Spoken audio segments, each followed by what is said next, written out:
अस्मद्गुरोर्भगवतोऽस्य धयैकसिन्धोः रामानुजस्य चरणौ शरणं प्रपद्ये। माता पिता युवतयस्तनया विभूतिः सर्वं यदेव नियमेन मदन्वयानाम्। आद्यस्य न कुलपतेर्वकुलाभिरामं श्रीमत्तदङ्घ्रियुगलं प्रणमामि मूर्ध्ना।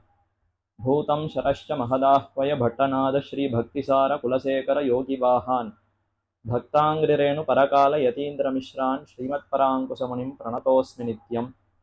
कलिध्वंसि दयापात्रं पश्चात् सुन्दरसंयुतम् अज्ञानज्ञापकं पुंसाम् अस्मद्देशिकमाश्रये। शटारिमुखनिःसृतद्रविडवेदनिर्वाहकं स्वभक्तजनरक्षणक्षणकृपात्तसत्वीक्षणं स्वसूक्तिरशनोज्ज्वलद्गुरुपरम्परा वैभवं यतीन्द्रपदशेखरं तमपराङ्गरम्यं भजे। तुलाशतभिषग्जातं श्रीलोकार्यपदाश्रितं ज्ञानादिभूषणं वन्दे पश्चात् सुन्दरदेशिकं। श्रीलोकसारङ्गमहामुनीन्द्र स्वकन्धादिरूढं कलयामि नित्यं। कलङ्कहीनं कमनीयभक्तं कवीश्वरं गायकसार्वभौमम्। आपादचूडमनुभूय हरिं शयानं मध्ये कवेरदुहितुर्मुदितान्तरात्मा। अद्रष्टृतां नयनयोर्विषयान्तराणां योनिश्चिकायमणवै मुनिवाहनं तम्. ஸ்ரீயப்பதியான எம்பெருமானாலே மயர்வர மதிநலம் அருளப் பெற்றவர்கள் ஆழ்வார்கள். அவ்வாழ்வார்களுடைய சரித்திரம், அவர்களோடு சேர்ந்து ஆச்சாரியர்களுடைய சரித்திரம், இந்த இரண்டையும் சேர்த்து ஆறாயிரப்படி குரு பரம்பரா பிரபாவம் என்னும் நூலாக பின்பழகிய பெருமாள் சீயர் என்னும் ஆச்சாரியர் அருள் செய்திருக்கிறார். அதிலே நாம் தற்பொழுது அனுபவிக்க வேண்டியது திருப்பாணாழ்வாருடைய வைபவம், ஆழ்வாருடைய சரித்திரம், ஆழ்வாருக்கு அமைந்திருக்கக்கூடிய பெருமை. ஆழ்வார்கள் எல்லோரும் எம்பெருமானையே நினைத்து உருகி எம்பெருமானுடைய கல்யாண குணங்களிலே ஈடுபட்டவர்களாய் அந்த அனுபவத்தையே பாசுரங்களாக அருளி செய்தார்கள். அப்படிப்பட்ட ஆழ்வார்களுக்குள்ளே திருப்பாணாழ்வார் என்பவர் மிகவும் சீரியவர், பெரியவர். திருவரங்க தமுதனார் ராமானுச நூத்தந்தாதியிலே தெரிவிக்கும் பொழுது, சீரிய நான்மறை செம்பொருள் செந்தமிழால் அளித்த பாரியலும் புகழ் பான்பெருமாள் சரணாம் பதும தாரியல் சென்னி ராமானுசன் என்று தெரிவிக்கிறார். சீரிய நான்மறை செம்பொருள், நான்மறைகள், 4 வேதங்கள், ருக்கு யஜுசு சாமம் அதர்வணம் என்ற 4 வேதங்கள். அந்த 4 வேதங்களுக்கும் சீர்மை என்னன்னா, இயற்கையிலேயே பிரமாணமாக அமைந்திருக்கக்கூடியது.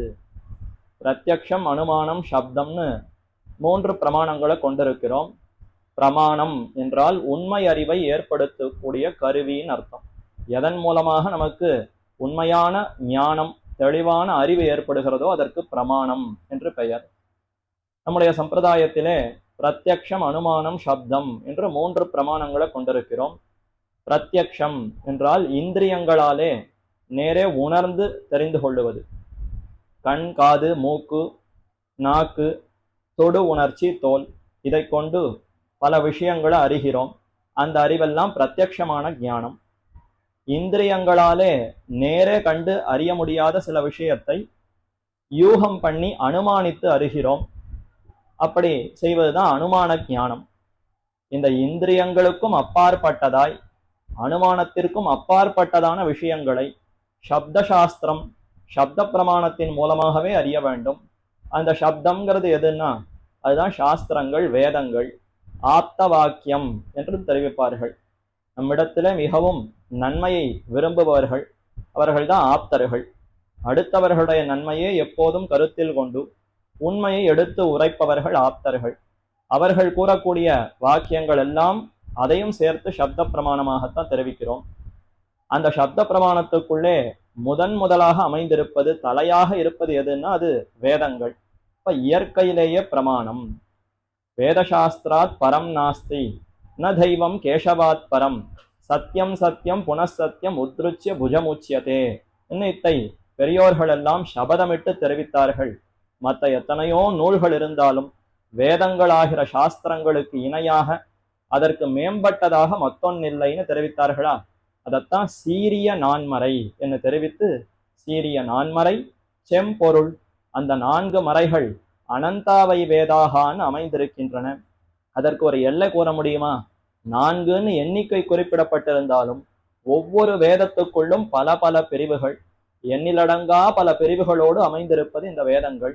ஒருத்தர் ஒரு வேதத்தை கற்பதுங்கிறதே தன்னுடைய ஆயுட்காலம் முழுவதும் முயன்றாலும் முடியாத காரியம். அப்படி இருக்க அந்த வேதத்தினுடைய செம்பொருளை எப்படி அறிவதுன்னா, அதைத்தான் நமக்காக இனிமையாக எடுத்து உரைத்தார். சீரிய நான்மறை செம்பொருள், செந்தமிழால் அளித்த பாரியலும் புகழ் பான் பெருமாள். அந்த நான்மறையினுடைய செம்பொருள், இனிமையான சாரமான பொருளை நமக்கு உபதேசித்தார். அதையும் வடமொழியிலே உபதேசித்திருந்தால் நாம் எங்கு போய் தெரிந்து கொள்வது? வேதத்துக்கெல்லாம் சாரமாக பிரணவம் என்று ஏற்கனவே அமைந்திருக்கிறது.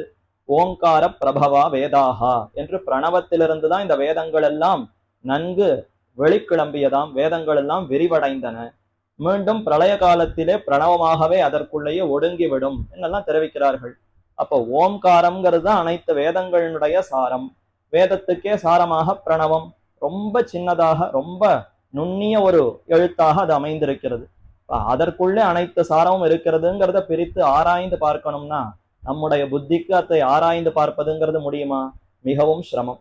அப்போ ரொம்ப சுருக்கமாக இருப்பது பிரணவம், ரொம்ப விளக்கமாக அதை கூறியிருப்பது எதுன்னா மற்ற ஸ்மிருதிகள், இதிகாச புராணங்கள், அங்கங்கள், மகாபாரதம் முதலான இவை அனைத்தும் இந்த வேதங்களுடைய அர்த்தத்தை தான் விளக்க வந்தன. நேர வேதங்கள்ல என்ன அர்த்தங்கள் இருக்கிறதுங்கிறத படித்து புரிந்து கொள்ளணும்னா கஷ்டம். அதை கதை போலே பல கருத்துக்களை எல்லாம் பல பெரியோர்கள் அனுஷ்டித்து காட்டுமா போலே அமைத்து அதை கதாபாத்திரங்களை கொண்டு இந்த இதிகாச புராணங்கள் மூலமாக விளக்கினார்கள் ரிஷிகள். ஆனா அதுவும் லட்சம் கோட்டின்னு பல ஸ்லோகங்களை கொண்டதாய் பெரிய பெரிய நூல்களாக அமைந்திருக்கின்றன. மேலும் சாரத்தை மட்டும் சொல்லாமல் கூடவே மட்டும் உண்டான எல்லா சத்வம், ரஜசு, தமசுன்னு முக்குணங்களா, அப்ப ரஜோகுணம் தமோகுணம் கொண்டவர்களுக்குமாகவும் இந்த நூல்கள் அமைந்திருக்கின்றன. அதிலேயும் அந்த குணங்களோடு சேர்ந்திருப்பவர்கள் என்னென்ன காரியங்கள் புரிந்தார்கள், அதனுடைய விளைவு என்ன என்று அனைத்தும் யார் யாருக்கு என்னென்ன தெரிந்து கொள்ள வேண்டுமோ, யதிஹாஸ்தி தத் அந்யத்ர என்னேஹாஸ்தி நதத்வசித் என்ன மகாபாரதமாகிற 5வது வேதத்திலே ஒரு விஷயம் அதுல இருந்து விட்டதுன்னா மத்தொன்னுல போய் தேட வேண்டாம். அதுல தேடியும் கிடைக்கவில்லை என்றால் எங்கு தேடினாலும் கிடைக்காது என்ற பெருமை மகாபாரதத்துக்கு உண்டு. அப்ப அது முதலான நூல்களுக்கு என்ன பெருமைனா இப்படிப்பட்ட பெருமை இருக்கிறது. அதே சமயத்தில் அதனுடைய சாரத்தை சாமானிய எளிமையான அறிவு கொண்டிருப்பவர்கள் நமக்கு அதை புரிந்து கொள்ள முடியுமான்னா மிகவும் கஷ்டம். ஏன்னா பல விஷயங்களும் அதில் அமைந்திருக்குன்னா எதையோ ஒன்ன சாரம்னு புரிந்து கொண்டு விட்டால் அப்ப நம்முடைய வாழ்க்கையே வீணாகி போய்விடுமே. அப்ப எல்லா விஷயங்களையும் சேர்த்து சொல்லுவது மற்ற நூல்கள், எல்லா விஷயத்தையும் சாரமாக தன்னுள்ளே அடக்கி கொண்டிருப்பது பிரணவம். மிகவும் சாரமா இருப்பதற்கும் அதுக்குள்ள இருக்கக்கூடிய அர்த்தத்தை புரிந்து கொள்வது கஷ்டமா இருக்கு. ரொம்ப விளக்கமாக அமைந்திருந்தாலும் சாரத்தை புரிந்து கொள்வது கஷ்டமா இருக்கு. அப்ப அந்த மாதிரியான எந்த விதமான ஒரு தீமையும் இல்லாமல், கஷ்டமும் இல்லாமல், ரொம்ப சுருக்கமாக எளிமையாக நமக்கே உரிய அந்த பாணியில நமக்கு புரியும் விதத்திலே திருப்பானாழ்வார் அருளி செய்தார். அதைத்தான் சீரிய நான்மறை செம்பொருள் செந்தமிழால் அளித்த பாரியலும் புகழ் பான் பெருமாள் என்று கொண்டாடுகிறார். திருப்பானாழ்வார் என்று சொல்ல வேண்டியிருக்க பான் பெருமாள்னு தெரிவிக்கிறாரேன்னா பெருமாளோடு அப்படி கலந்து விட்டாரே. பெரிய பெருமாள்ங்கிற அந்த திருமேனியிலே திருவடியினுடையே போய் சேர்ந்து அதை விட்டு பிரியாமல், நீரை விட்டு மீன் எப்படி பிரியாமல் இருக்குமோ, ஜலத்திலேயே தான் மீன் இருக்கும், ஒரு க்ஷணம் அதை விட்டு பிரிந்தால் துடி துடித்து கொண்டு பிராணனையே விட்டு விடுமே. அத மாதிரி பெரிய பெருமாளுடைய திருமேனியை விட்டு அண்ணண்ட நகர்ந்தால் கூட இவரால தரிக்க முடியாதாம். அப்படி பெருமாளோடு சேர்ந்தே இருப்பதினாலே பெருமாள்னு சொன்னா திருப்பானாழ்வார் இல்லாமல் இல்லை என்கிற அளவிற்கு இவருக்கும் அவருக்கும் ஒரு சேர்த்து ஏற்பட்டு விட்டது. ஆகவே இவருக்கே பெருமாள்ங்கிற திருநாமம் சேர்ந்து விட்டது. பான் பெருமாள், பாரியலும் புகழ் பான் பெருமாள். ஊர் முழுக்க எங்க பார்த்தாலும் இவருடைய பெருமையை பிதற்றுகிறார்களாம். திருப்பானாழ்வாருக்குத்தான் என்ன ஒரு பேரு கிட்டியது? பெரிய பெருமாளுடைய திருவடியிலேயே அணுக்கராக இருந்து கொண்டு இப்படி அனுபவிக்கிறாரே, எல்லா விதமான அழகையும் அவர் கண்டு அனுபவிக்குமா போல பெருமாளே இவளுக்கு நிருகேத்துக்கமாக கட்டாட்சித்தாரே என்ன பார் இயலும் புகழ் பான் பெருமாள். என்ன அப்படிப்பட்ட பெருமை ஏற்பட்டதா? அப்படிப்பட்ட பான் பெருமாளுடைய திருவடிகளிலேயே ஈடுபட்டவராய் ராமானுசன் இருப்பார். பான் பெருமாள் பாரியலும் புகழ் பான் பெருமாள், அவருடைய அந்த சரணாம் பதும தாரியல் சென்னி ராமானுசன். ராமானுசர் யார்? அவருக்கு அடையாளம் என்னன்னா ராமானுசருடைய திருவடியை பாருங்கோ, திருப்பானாழ்வாருடைய 2 தாமரை போன்ற திருவடிகள் பதிந்திருக்கும். அப்படி பதிந்திருப்பவர் யாரோ அவர்தான் ராமானுசர் என்ன அவரை அடையாளமிட்டு குறிக்கிறார். இப்ப திருப்பானாழ்வார் யாருடைய திருவடிகளை கொண்டிருக்கிறார்னா, திருக்கமலபாதம் வந்து என் கண்ணின் உள்ளன ஒக்கின்னதே என்ன பெரிய பெருமாளுடைய 2 திருவடி தாமரைகளை தன்னுடைய திருக்கண்களாலே தரிப்பவர் திருப்பானாழ்வார். அப்படிப்பட்ட திருப்பானாழ்வாருடைய தாமரை போன்ற திருவடிகளையே தன்னுடைய சென்னியாலே தரிப்பவர் ராமானுசர் என்று கொண்டாடுகிறார். ஏன் அப்படி தரித்தார்னா, ஆளவந்தார் தம்முடைய சிஷ்யர்களுக்கு அப்படித்தான் உபதேசித்தாராம். ஆளவந்தாருடைய சரமதசை அந்த சமயத்துல சிஷ்யர்கள் எல்லாம் போய் கேட்க, பெரிய பெருமாள் திருவடி வாரத்திலே வீணையும் கையுமாக நின்று கொண்டு எப்போதும் பெரிய பெருமானுடைய அழகை அனுபவித்து பல்லாண்டு பாடிக்கொண்டிருக்கக்கூடிய திருப்பானாழ்வாருடைய திருமேனியை அவருடைய திருவடியிலிருந்து திருமுடி வரைக்கும் பார்த்து அனுபவிக்கணும். இதுதான் நமக்கெல்லாம் முக்கியமான புருஷார்த்தம் என்று கொண்டிருக்க வேண்டும் என்ன ஆளவந்தார் எப்போதும் தெரிவிப்பறான். திருப்பானாழ்வார் பெருமானுடைய திருமேனியில முழுக்கையும் அனுபவித்தார். அப்படிப்பட்ட திருப்பானாழ்வாருடைய திருவடிகளே தஞ்சமென் நெருங்கோல் என்ன ஆளவந்தார் உபதேசித்தாராம். ஆளவந்தாருக்கு நேரே சிஷ்யர் போன்றவர் தானே சுவாமி ராமானுசர். யமுனை துறைவன் இணையடியாம் கதிபெற்றுடைய ராமானுசன். அப்ப யமுனை துறைவருக்கு திருவுள்ளம் யாரிடத்துல மிக்க இருக்கிறதோ அதே திருப்பானாழ்வாருடைய திருவடிகளிலேயே இந்த ராமானுசரும் நம்முடைய திருவுள்ளத்தை கொண்டு எப்போதும் அவருடைய திருவடிகளை தலையால தரித்திருப்பராம். அப்படிப்பட்ட திருப்பானாழ்வாருடைய வைபவத்தை தான் பார்க்க இருக்கிறோம். அவர் என்ன செய்தார்னா, அத்தனை வேதாந்தங்களுடைய அர்த்தத்தையும் 10 பாசுரத்தில் அருளி செய்தார். 10 பாசுரங்கள் அருளி செய்தவரும் ஆழ்வார் தான். 1000 100ன்னு பாடியிருக்கக்கூடிய ஆழ்வார்களும் ஆழ்வார்கள் தான். அவர்களும் ஆழ்வார்கள், இவரும் ஆழ்வாரான்னா எல்லோரும் சொல்ல வந்த கருத்து என்னமோ அது ஒன்றுதானே. அந்த கருத்துல எந்த விதமான வேதமும் இல்லை. அந்த கருத்தை ஒவ்வொருத்தர் ஒவ்வொரு மாதிரி வெளிப்படுத்துகிறார்கள். அதுல திருப்பானாழ்வார் வெளிப்படுத்தின விதம்ங்கிறது வேறு யாருக்கும் இல்லாததாய் இவருக்கே உரித்த ஒரு பெருமையாக அமைந்திருக்கிறதாம். அனைத்து வேதங்களுடைய சாரம் என்ன? அனைத்து வேதங்களாலும் யார் அறியப்படுபவன்? திருமால் ஒருவனே. பரதெய்வம் எம்பெருமான், ஜகத்துக்கு காரணம் ஸ்ரீயப்பதின்னு அறிவதுதான் அனைத்து வேதங்களுக்கும் முக்கியமான சாரம். எத்தனையோ புராணங்கள் இருக்கு, வேதங்கள் இருக்கு. கர்மபாகம் வேதாந்த பாகம்னு 2 பிரிவா அமைந்திருக்கிறது. கர்மபாகத்துல நிறைய யாகங்கள் செயல்களை பத்தி விதிக்கிறது. வேதாந்தத்துல ஜகத்தை படைத்தவன் யார், யார் இந்த ஜகத்தை எல்லாம் ரட்சிப்பவன், எப்படி இந்த ஆத்மாக்கள் எல்லாம் அந்த எம்பெருமானாலே ரட்சிக்கப்படுகிறதுங்கிறதெல்லாம் விளக்கப்பட்டிருக்கிறது. அப்ப இது அனைத்துக்கும் சாரம் என்னன்னா, யாரோ ஒருவனுக்குத்தான் இந்த ஜகத்தெல்லாம் சொத்தாக இருக்கு. சேத்தன அச்சேதனங்கள் அனைத்தும் ஒருவனுக்கு சொத்து என்றுதான் புரிந்து கொள்ள வேண்டும். அந்த ஒருவன் யார்? அவன் தான் பரமாத்மா. அவன் எப்படிப்பட்டவன்?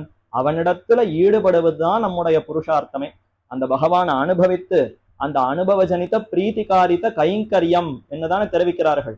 கைங்கரியம் தான் புருஷார்த்தம், அதுதான் நமக்கு பயன். கைங்கரியம் ஏற்பட வேண்டும்னா அதற்கு முன்னிலை எது? பகவத் அனுபவம். எம்பெருமான நன்றாக அனுபவித்து அந்த அனுபவம் தூண்ட தூண்ட நம்மால வெறுமனே இருக்க முடியாது, ஆறி இருக்க முடியாது. என்னுடைய சுவாமிக்கு தொண்டு செய்தால்தான் இந்த உடல், இல்லைன்னா இது உடலே இல்லை. உடலுக்கு முக்கியமான பயனே பெருமானுக்கு அடிமை செய்வதுதான் என்கிற அந்த நிலை வர வேண்டும். அது வருவதற்கு முன்பு எதுன்னா, இப்ப பரமாத்மாவை நன்கு அனுபவிக்க வேண்டுமா? அந்த அனுபவம் நாம் முயற்சி பண்ணி அனுபவிக்க வேண்டுமானா, அப்படி நாம முயற்சி பண்ணி அனுபவிக்கக்கூடிய விஷயமே அவர் அல்லவே. காட்டவே கண்ட பாதகமலம் நல்லாடையுந்தி தேட்டர முதரபந்தம் திருமார்பு கண்டம் செவ்வாய் வாட்டமில் கண்கள் மேனி முனியேறி தனி புகுந்து பாட்டினால் கண்டு வாழும் பாணர் தாழ் பரவினோமே என்று தனியன்ல பெரிய நம்பிகள் தெரிவிக்கிறார். அப்ப அந்த திருப்பானாழ்வாருக்கு எத்தகைய பெருமைனா, நம் முயற்சியினால எம்பெருமான காணுவதுங்கிறதே கூடாது. அவரே வந்து காட்ட நாம் கண்டோம். காட்டவே கண்ட பெரிய பெருமாளே வந்து கூப்பிட்டு இதோ பாரும் நம்முடைய அழக பாரும்னு அருளப்பாடிட்டு அழைத்து அழக காட்டி கொடுக்க, அதற்கு மேலத்தான் இவருடைய சிந்தனையானது அங்கு சென்றது. திருக்கமல பாதம் வந்து என் கண்ணின் உள்ளன ஒக்கின்னதேன்னு தான் முதல் பாசுரம் தொடங்கினார். அமலன் ஆதிபிரான் அடியார்க்கென்னை ஆட்படுத்த விமலன் விண்ணவர்கோன் விரையார் பொழில் வேங்கடவன் நிமலன் நின்மலன் நீதிவானவன் நீழ்மதில் அரங்கத்தம்மான் திருக்கமல பாதம் வந்து என் கண்ணின் உள்ளன ஒக்கின்னதே. இவர் எங்கேயோ உறையூர்ல அவதரித்தார். அவர் இருக்கக்கூடிய இருப்பிடம் அளவிற்கும் பெரிய பெருமாள் திருவரங்கத்துல எழுந்தருள் இருக்கிற எம்பெருமானுடைய திருவடிகள் நீண்டதாம். நீண்டு தென் திசையில தென் திருக்காவேரி தாண்டி இருக்கக்கூடிய திருவுறையூருக்கு சென்று அங்கே ஆழ்வார் அவதரித்த இடம் வரைக்கும் போய் அவருடைய கண்களையும் தட்டி உள்ளுக்குள்ள போய் திருவடிகள் உறைவிடமாக அங்கேயே இருப்பிடமாக கொண்டதாம். அதைத்தான் வந்து என் கண்ணின் உள்ளன ஒக்கின்னதேன்னு தெரிவிக்கிறார். அப்ப பெருமாள் தான் முதலடியிட்டு நம்மை ரட்சிக்கிறார். நம்ம எப்போதும் ரக்ஷண சிந்தை, இவர்களெல்லாம் எப்படி ரட்சிப்பதுங்கிற அந்த ஊற்றத்தோடு இருப்பவர் பெருமாள் தானே. அதனால அவரே காட்ட இவர் கண்டாருங்கிறதான் இவருக்கு இருக்கக்கூடிய பெருமை. மற்ற ஆழ்வார்களும் எம்பெருமான அனுபவித்தார்கள். ஆனால் தாம் யார் என்பதை நன்கு உணர்ந்தவர்களாய் அனுபவித்தார்கள். நாம் அந்த எம்பெருமானுக்கு அடிமை, இன்ன இடத்துல பிறந்தோம், இன்ன ஊர்ல பிறந்தோம், இத்தனை பாசுரங்களை அருளி செய்கிறோம், இதுதான் நமக்கு இருக்கக்கூடிய பெயர் என்ன எல்லாத்தையும் தெரிவித்தார்கள். ஆனால் இவர் முடிக்கும் பொழுது என் அமுதினை கண்ட கண்கள் மத்தொன்னினை காணாவே என்ன, அந்த எம்பெருமானுடைய அழகு மட்டும்தான் இவருக்கு நெஞ்சத்தில் இருந்ததை தவிர அதை தாண்டி தாம் யார், தாம் எங்கு பிறந்தோம், எத்தனை பாசுரங்களை பாடினோம், பாடினத்துக்கு பயன் என்ன, இந்த எந்த விஷயத்தையுமே தம்முடைய திவ்ய பிரபந்தத்துல கூறாமல் பெருமானுடைய அழகு அழகு அழகுன்னு முதல் பாசுரத்திலிருந்து இறுதி பாசுரம் வரைக்கும் அழகையே பாடினார். அது தவிர வேறு எதுவுமே தெரியாதவராய் பாவோன அந்யத்திர கச்சதி, இந்த திருவடியான ஹனுமன் அவன் ராமபிரானுடைய அந்த அழகில ஈடுபட்டு இதை காட்டிலும் வைகுந்தமோ மற்ற ஏதுமோ எதுவுமே வேண்டாம்னு எங்கும் என் மனது செல்லவில்லை, ராமனாலே அணைக்கப்பட்ட இந்த உடல் இருக்கிறதே, ஏஷ சர்வபூதஸ்து பரிஷ்வங்கோ ஹனுமதா என்ன ராமன் ஆறத் தழுவிக் கொண்டானாம் திருவடிய. கண்டேன் சீதையின்னு அவன் சீதையை பார்த்து விட்டு மீண்டும் அந்த செய்தியை சொல்லுவதற்கு ராமனிடத்துல வந்த பொழுது அவனை கட்டி ஆறத் தழுவி உச்சி முகர்ந்து பார்த்தான் ராமன். இந்த பேரு வேறு யாருக்கும் கிடைக்காது. இப்படிப்பட்ட தாழ்ந்தவனான என்னை மர்க்கட்டம் விலங்கு மத்தோர் சாதின்னு பார்க்காமல் என்னை அணைத்து கொண்டிருக்கிறான்னா இந்த உடலே போரும். இதோடு இருந்து ராமனுடைய அந்த கந்தம் அவர் அணைத்து கொண்டிருக்கிறார்னா அவருடைய திருமேனியினுடைய நாற்றம் அந்த நறுமணம் இன்னும் என்னுடைய அந்த உடலோடு சேர்ந்திருக்கிறது. அதையே முகர்ந்து பார்த்து கொண்டு இங்கேயே இருக்கிறேன், வேறெங்கும் என்னுடைய மனது செல்லவில்லை, நான் வரவில்லை என்று ராமனிடத்திலேயே தெரிவித்த பெருமை திருவடிக்கு உண்டு. அதே போலத்தான் இவரும் மத்தொன்னினை காணாவே, வேறு எந்த விஷயத்துக்கும் போகாது, எங்கு பார்த்தாலும் எப்போது பார்த்தாலும் பெரிய பெருமாளுடைய அனுபவத்திலே தான் என்னுடைய மனசு ஈடுபட்டிருந்ததுன்னு அதையே தெரிவித்தார். அப்படி பெருமானுடைய அழகிலேயே ஈடுபட்டவராய் வேறு எதையும் நினையாதவராய் இருந்தார் இந்த திருப்பானாழ்வார்னு பார்க்கிறோம். அந்த திருமேனி அழக அனுபவிப்பதுதான் இதுலத்தான் வேதாந்தங்களுக்கு ஊற்றமா. இந்த அழக சொல்லி சொல்லி இதை புரிய வைத்து மேற்கொண்டு இந்த ஜீவாத்மா இந்த எம்பெருமானுக்கு சேஷபூதங்கிறத புரிந்து அவருக்கு கைங்கரியங்களை பண்ண வேண்டும். அப்ப அத்தனை வேதாந்தங்களுடைய சாரம் இந்த எம்பெருமானுடைய திருமேனி அழகை ஜீவாத்மாவுக்கு முற்றூட்டாக கொடுப்பது. முழுக்க இவனுடைய அனுபவத்திற்காகவே பெருமான் இருக்கிறான். பக்தானாம் துவம் பிரகாசசே என்று இந்த ஜிதந்தே ஸ்தோத்திரத்துல ரிஷிகளும் தெரிவித்தார்கள். எம்பெருமானுக்கு இருக்கக்கூடிய நதே ரூபம் நச்சாகாரஹா நாயுதானி நச்சாஸ்பதம் ததாபி புருஷாகாரஹா பக்தானாம் துவம் பிரகாசசே. பெருமானுக்கு 2 திவ்யாயுதங்கள் சங்க சக்கரங்களை பத்தி இருக்கிறான். அவனுடைய அழகான திருமேனி இருக்கு, அதில் நிறைய திருவாபரணங்களை சாத்தின்னு இருக்கான். பிராட்டிமார் கூட இருக்கிறார்கள், பெரிய வைகுந்தமாகிற செல்வம் இருக்கிறது. இதெல்லாம் எதற்குன்னா எதுவுமே அவனுடைய ஆனந்தத்திற்குன்னு இல்லையா, அடியார்களுடைய ஆனந்தத்துக்காகத்தான் இத்தனையும் கொண்டிருக்கிறான்னு சாஸ்திரங்கள் தெரிவித்தது. அப்ப அதுதான் சாஸ்திர சாரம். எம்பெருமான் தாமே இந்த ஜீவாத்மாவுக்கு தன்னை காட்டி கொடுக்கிறான்ங்கிறதான் 10 பாசுரங்களையும் அற்புதமாக விளக்கினார். அப்படிப்பட்ட ரொம்ப சாரமான அர்த்தத்தை தெரிவித்த திருப்பானாழ்வார் அவருடைய வைபவத்தை பின்பழகிய பெருமாள்ஜியர் தெரிவிக்கிறார்.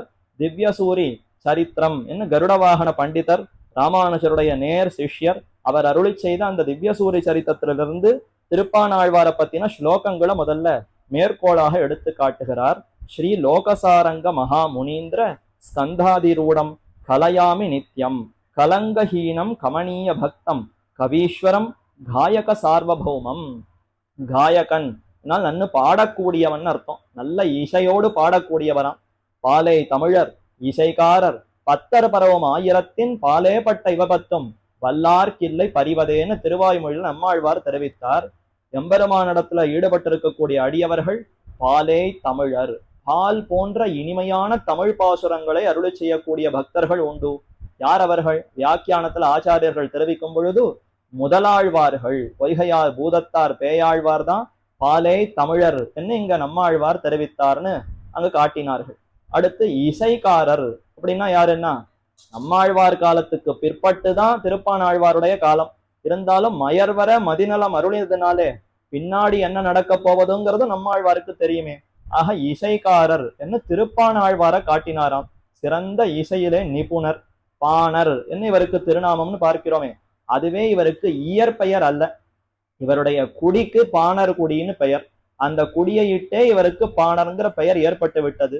பான் என்றால் அந்த யாழுங்கிற கருவி, அந்த வீணை போன்ற அந்த கருவியை வைத்து மீட்டி இசையோடு எம்பெருமானுக்கு பாடல்களை பாடுவது, அதுதான் இவருக்கு முக்கியமான கைங்கரியம். நம்பாடுவான் என்ன ஒரு சரித்திரம் கேள்விப்படுகிறோம். நம்பாடுவான் ஒரு அடியவர். கைசிக புராணம் அனைவருமே கேள்விப்பட்டிருப்பதுதான். கார்த்திக மாசம் கைசிக ஏகாதசி, கைசிக துவாதசி ரொம்ப விசேஷமா அனைத்து ஸ்ரீ வைஷ்ணவ பெருமக்களாலும் கொண்டாடப்படக்கூடிய தினம். அனைத்து திவதேசங்கள் கோவில்கள்லையும் ரொம்ப சிறப்பான உற்சவம் நடைபெறுகிறது. கைசிக ஏகாதசி அன்றைய ராத்திரி தினம் நம்பாடுவான்கிற ஒரு சிறந்த பாகவதர், ஸ்ரீ வைஷ்ணவர், எம்பெருமானிடத்துல ஈடுபட்டவராய் எல்லா ஏகாதசிக்கும் அவர் ஒரு விரதம் கொண்டிருந்தாராம். அங்கே மகேந்திரகிரி திருக்குறுங்குடிங்கிற அந்த க்ஷேத்திரத்திலே நின்ன நம்பி, வடிவழகிய நம்பி, திருக்குறுங்குடி நம்பி, அந்த நம்பியை சேவித்து, அவருக்கு சேவித்துன்னா உள்ள போக மாட்டார், வெளியிலேயே அந்த தோட்டத்திலேயே நின்று கொண்டு, அந்த பொழில்கள்லேயே நின்று கொண்டு பெருமானுடைய அந்த குணங்களை சொல்லி பாடி பெருமானுக்கு கைங்கரியம் செய்தல். அவருடைய ஆனந்தத்திற்காக அனைத்து ராகங்கள்லையும் உயர்ந்த அந்த குணங்களை இசையோடு சேர்த்து பாடல்களாக பாடக்கூடிய கைங்கரியம். அதனால அவருக்கு நம் பாடுவான் என்று பெருமானே திருநாமம் விட்டார். அவருக்கும் இயற்பெயர் என்னன்னு தெரியல. பூமி தேவிக்கு உபதேசித்தார் வராக பெருமாள். நம்முடைய பாடுவான் இருக்கிறாரே என்ன அடிக்கடி சொல்ல நம் பாடுவான்கிறதே அவருக்கு பெயராக அமைந்து விட்டது. நம் பாடுவான் எம்பெருமானுடைய அந்த குணங்களை எல்லாம் நன்றாக பாடக்கூடிய அந்த பெருமை அவருக்கு உண்டு. அவர் அப்படி திருக்குறுங்குடியில கைங்கரியம் பண்ணினார்ங்கிற சரித்திரத்தை கேள்விப்படுகிறோம். அதே போன்ற கைங்கரியத்தை தான் இந்த திருப்பானாழ்வாரும் செய்து கொண்டிருந்தார். பாணர்குடியில பிறந்தவர். காயக சார்வபௌமம், காயகர் அன்னு பாடக்கூடியவர்கள், அவர்களுக்குள்ளே சிறந்தவராய் சார்வபௌமம் அரசனைப் போல இருந்தாராம். கவீஸ்வரம், சிறந்த கவிகளை இயற்றக்கூடிய அந்த சாமர்த்தியத்திலே தலைவராக இருந்தார். களங்கஹீனம் கமனீய பக்தம், அவரிடத்துல துளியும் தோஷம் கிடையாது, எந்த குற்றமும் இல்லாதவர். அவருடைய குடி பிறப்புன்னு பார்த்தால் 5வது குலத்தில பிறந்தவர்னு தெரிவிக்கிறார்கள். பிராமண, கஷத்திரிய, வைசிய, சதுர்த்தன்னு 4 வர்ணங்கள். இந்த 4லும் இல்லாமல் குலந்தாங்கு சாதிகள் 4லும் கீழிழுந்து எத்தனை நலந்தானில்லாத சண்டாளர்களாகிலும் வளந்தாங்கு சக்கரத்தங்கள் மணிமன்னர் காலென்னு உள்கலந்தார் அடியார் தம் அடியார் எம் அடிகளே என்று நம்மாழ்வார் திருவாய்மொழியில தெரிவித்தார். அதை போல 4 குலங்களாய 2 ஒன்றிலும் பிறந்திலேன் என்று திருமழிசையாழ்வார் தெரிவித்தாரே, அந்த 4 குலங்களிலும் இல்லாமல் 5வது குலத்திலே பிறந்தார். அப்ப அதனால ஏதேனும் குற்றமா தோஷமானா கலங்கஹீனம், எம்பெருமான அனுபவிப்பதிலே அனைவருக்கும் தகுதி உண்டு, எம்பெருமான அடைவதற்கும் அனைவருக்கும் தகுதி உண்டு. இத பெருமான் நன்கு நிர்ணயித்து காட்ட வேண்டும் என்பதற்காகவே ஆழ்வார்களை பல யோனிகள்லையும் பிறக்க வைத்தாராம். கர்ப்பத்திலே இல்லாமலேயே பிறக்கக்கூடியவர்கள்னு முதலாழ்வார்களை அமைத்தார். அடுத்து ஒரு அந்தனர் பார்கவருங்கிற அந்த ரிஷி குலத்துல பிறக்கக்கூடியவராய் திருமழிசை ஆழ்வாரை அமைத்தார். அடுத்து சதுர்த்த வர்ணத்துல நம்மாழ்வாரை அமைத்தார். அதே மாதிரி இப்படி ஒவ்வொரு குலத்துல ஒவ்வொருத்தர பிறக்கும்படியாக செய்து திருப்பானாழ்வார பாணர் குடிங்கிறதுக்குள்ள அவதரிக்கும்படியாக செய்தார். அதுலயும் விசேஷார்த்தம் என்னன்னா, அவர் ஏதோ ஒரு நெற்கதிரில அவதரித்தாராம். நெற்கழனி ஒரே நெல்லா விளைஞ்சிருக்கா, அதுல ஒரு நெற்கதிரிலிருந்து தான் இவர் பிறந்தாராம்.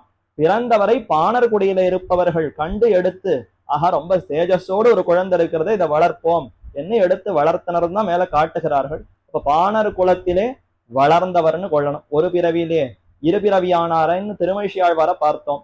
அந்த மாதிரி இவர் இரு பிறவி ஆனாரான்னா முன் குலம்னு ஒண்ணும் இல்லை, அயோனிஜராக நெற்கதிரில பிறந்தவர். அடுத்து பாணர் குலத்திலே கண்டு அங்கு எடுத்து வளர்க்கப்பட்டார். அப்படிப்பட்டவர் களங்கஹீனம், அவரிடத்துல ஒரு குற்றமும் இல்லை, பிறப்பால் எந்த விதமான தோஷமும் இல்லை. எம்பெருமானை வணங்குவதற்கோ எம்பெருமானை அடைவதற்கோ இன்னாருக்குத்தான் தகுதி இன்னாருக்கு தகுதி இல்லை என்பதே கிடையாதுங்கிறத பெருமான் நன்கு உலகத்தவர்களுக்கு புரிய வைக்க வேண்டும் என்பதற்காகத்தான் இப்படி ஆழ்வார்கள் அவதரிக்கும்படி செய்தான். அதிலே இவர் இந்த குலத்தில பிறந்தார். கமனீய பக்தம், சிலருக்கெல்லாம் இது மனசுல எண்ணம் உண்டே, நாமெல்லாம் ஏதோ இப்படி கர்மத்தினாலே ரொம்ப எதுலோ பிறவியில பிறந்து விட்டோம், எதுலயோ ஈடுபட்டு இருக்கிறோம், இனிமேல் பல பிறவி எடுத்து எப்போதோதான் எம்பெருமான அடைய முடியும், இப்போதெல்லாம் நமக்கு அந்த பக்தர்களாக ஆகுவதற்கெல்லாம் தகுதி இல்லைன்னு நினைக்க வேண்டாம். யாரும் எந்த குலத்துல எக்குத்தவாளர் எதிர்பிறப்பு ஏதியல்வாக நின்னோர் அக்குத்தம் அப்பிறப்பு அவ்வியல்வே நம்மை ஆட்கொள்ளுமே என்று ராமானுச நூத்தந்தாதியிலும் பாசுரம். யாருமோர் நிலைமையன அறிவறிய எம்பெருமான், யாருமோர் நிலைமையன அறிவெளிய எம்பெருமான். யார் எந்த நிலைமையிலும் இருக்கலாம், பெருமான் மிகவும் எளியவன் என்பதை புரிந்து கொண்டு அப்பேற்பட்ட பரமாத்மா நமக்காகவே எளிமையோடு வந்திருக்கிறார்ங்கிறத தெரிந்து கொண்டு பற்றினால் நீ எந்த குலம் ஏதாக இருந்தாலும் அதை எம்பெருமான் கணிசிக்க மாட்டான் என்பதற்கு ஆழ்வார்களே சாட்சி. இப்ப கலங்கஹீனம் கமனீய பக்தம், ரொம்ப உயர்ந்த மதிக்கத்தகுந்த சிறந்த பக்தியோடு கூடியிருந்தார். ஸ்கந்தாதிரூடம் கலையாமி நித்யம் மகாமுனீந்திர ஸ்கந்தாதிரூடம். முனிவாகனர்னு இவருக்கு திருநாமம். கருடவாகனன் எம்பெருமானுக்கு திருநாமம். ஹம்சவாகனம் எம்பெருமானுக்கு உண்டு, சிம்ம வாகனம் உண்டு, எத்தனையோ வாகனங்கள் இருக்கு. இவருக்கு பெயர் முனிவாகனர். ஒரு முனிவரையே இவர் வாகனமாக கொண்டிருந்தார். ஆனா எங்க வழியில செல்லணும்னா அந்த முனிவருக்கு பேர்ல ஏறி போவாரான்னா அப்படி சரித்திரம் இல்லை. சரித்திரம் எல்லோரும் கேள்விப்பட்டிருக்கலாம். ஒரே ஒரு தடவை அந்த முனியினுடைய தோல்ல ஏறி நேர பெரிய பெருமாளை சேவிப்பதற்காக உள்ளே சென்றவர் திரும்பி வரவே இல்லை. சென்றவர் தான். அங்கேயே சென்று திருவடிகளோடையே இருந்து அங்கேயே அனுபவித்துக் கொண்டிருக்கிறார். மகாமுனீந்திர ஸ்கந்தாதி ரூடம், லோகசாரங்க மகாமுனிவர் என்கிற அந்த சிறந்த ஒரு கைங்கரிய நிஷ்டர், பெரிய பெருமாளுடைய கைங்கரியபரர், அவருடைய தோளின் பேரில ஏறி இருப்பவர் களையாமி நித்தியம். இப்படிப்பட்ட ஆழ்வார தினப்படி நாம் வணங்க வேண்டும். ஸ்ரீ லோகசாரங்க மகாமுனீந்திர ஸ்கந்தாதி ரூடம். அவருடைய தனியன் ஸ்லோகம் இப்படி அமைந்திருக்கிறது. மேலே மற்றொரு ஸ்லோகம் இவர் எப்பொழுது அவதரித்தாருங்கிற அந்த விஷயம் தெரிவிக்கப்படுகிறது. ஸ்ரீவேலாப்த வினிர்கமே கலியுகே சம்பத்சரே துர்மதௌ பானௌ விருஷ்டிகபாஜி பஞ்சமதினே வாரே புதஸ்யோத்தமே ரோஹிண்யா சஹிதே லசத் யுடுபதௌ கிருஷ்ணே த்விதீயே திதௌ சஜ்ஜக்ஞே முனிவாகனச்சரணயோர் யோர் ரங்கினோ அந்தர்தததே. ரங்கினோ சரணயோர் அந்தர்தததே. ஸ்ரீரங்கசாயி பகவான் ரங்கநாத பெருமாள் அவருடைய திருவடிகளோடையே அந்தர்ததே, அப்படியே உள்ளே சென்று மறைந்தவர். திருவடிகளுக்குள்ளேயே நின்று அங்கேயே சென்று மறைந்தவராம் இவ்வாழ்வார். ஆக அப்படிப்பட்ட முனிவாகனர், முனியையே வாகனமாக கொண்டிருப்பவர். அவர் எப்பொழுது அவதரித்தார்? கார்த்திகையில் ரோஹிணி நாள் காண்மினின்னு மண்ணுலகீர் தேசித்திவசத்துக்கு ஏதென்னில் வாய்த்த புகழ் பாணர் வந்துதிப்பால் ஆத்தியர்கள் அன்புடனே தான் அமலநாதிபிரான் கத்ததற்பின் நன்குடனே கொண்டாடும் நாள்னு உபதேச ரத்னமால மணவாள மாமணிகள் தெரிவித்தார். அப்படிப்பட்ட அதே அந்த விற்த்தாந்தத்தை தான் இங்க வடமொழி ஸ்லோகத்துல தெரிவிக்கிறார்.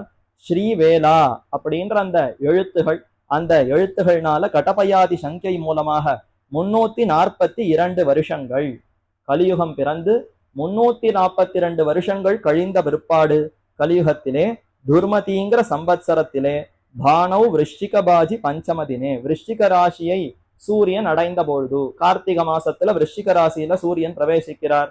அந்த மாசத்துல 5வது நாளிலே புதஸ்யோத்தமே வாரே, புதன்கிழமையிலே ரோஹிண்யா சகிதே லசத் யுடுபதௌ, யுடுபதிங்கிறது சந்திரன், சந்திரன் ரோஹிணியோடு சேர்ந்திருக்கக்கூடிய நாள், ரோஹிணி நட்சத்திர நன்னாளிலே கிருஷ்ணே த்விதீயே, கிருஷ்ணபக்ஷம் த்விதீயை 2வது தினத்திலே சஜ்ஜக்ஞே நன்றாக திருவதரித்தார் முனிவாகனர். யாரொருவர்? ரங்கினஹா சரணயோர் அந்தர்ததே, திருவரங்க பெருமானுடைய அந்த திருவடிகளோடு சேர்ந்தவர், அங்கேயே சென்று மறைந்தவர் இவர் இப்படி அவதரித்தார்னு தெரிவிக்கப்படுகிறது. திருப்பானாழ்வார் திருவதார கிரமம் இருக்கும்படி எங்கனே எண்ணில் அவர் எப்படி அவதரித்தார்?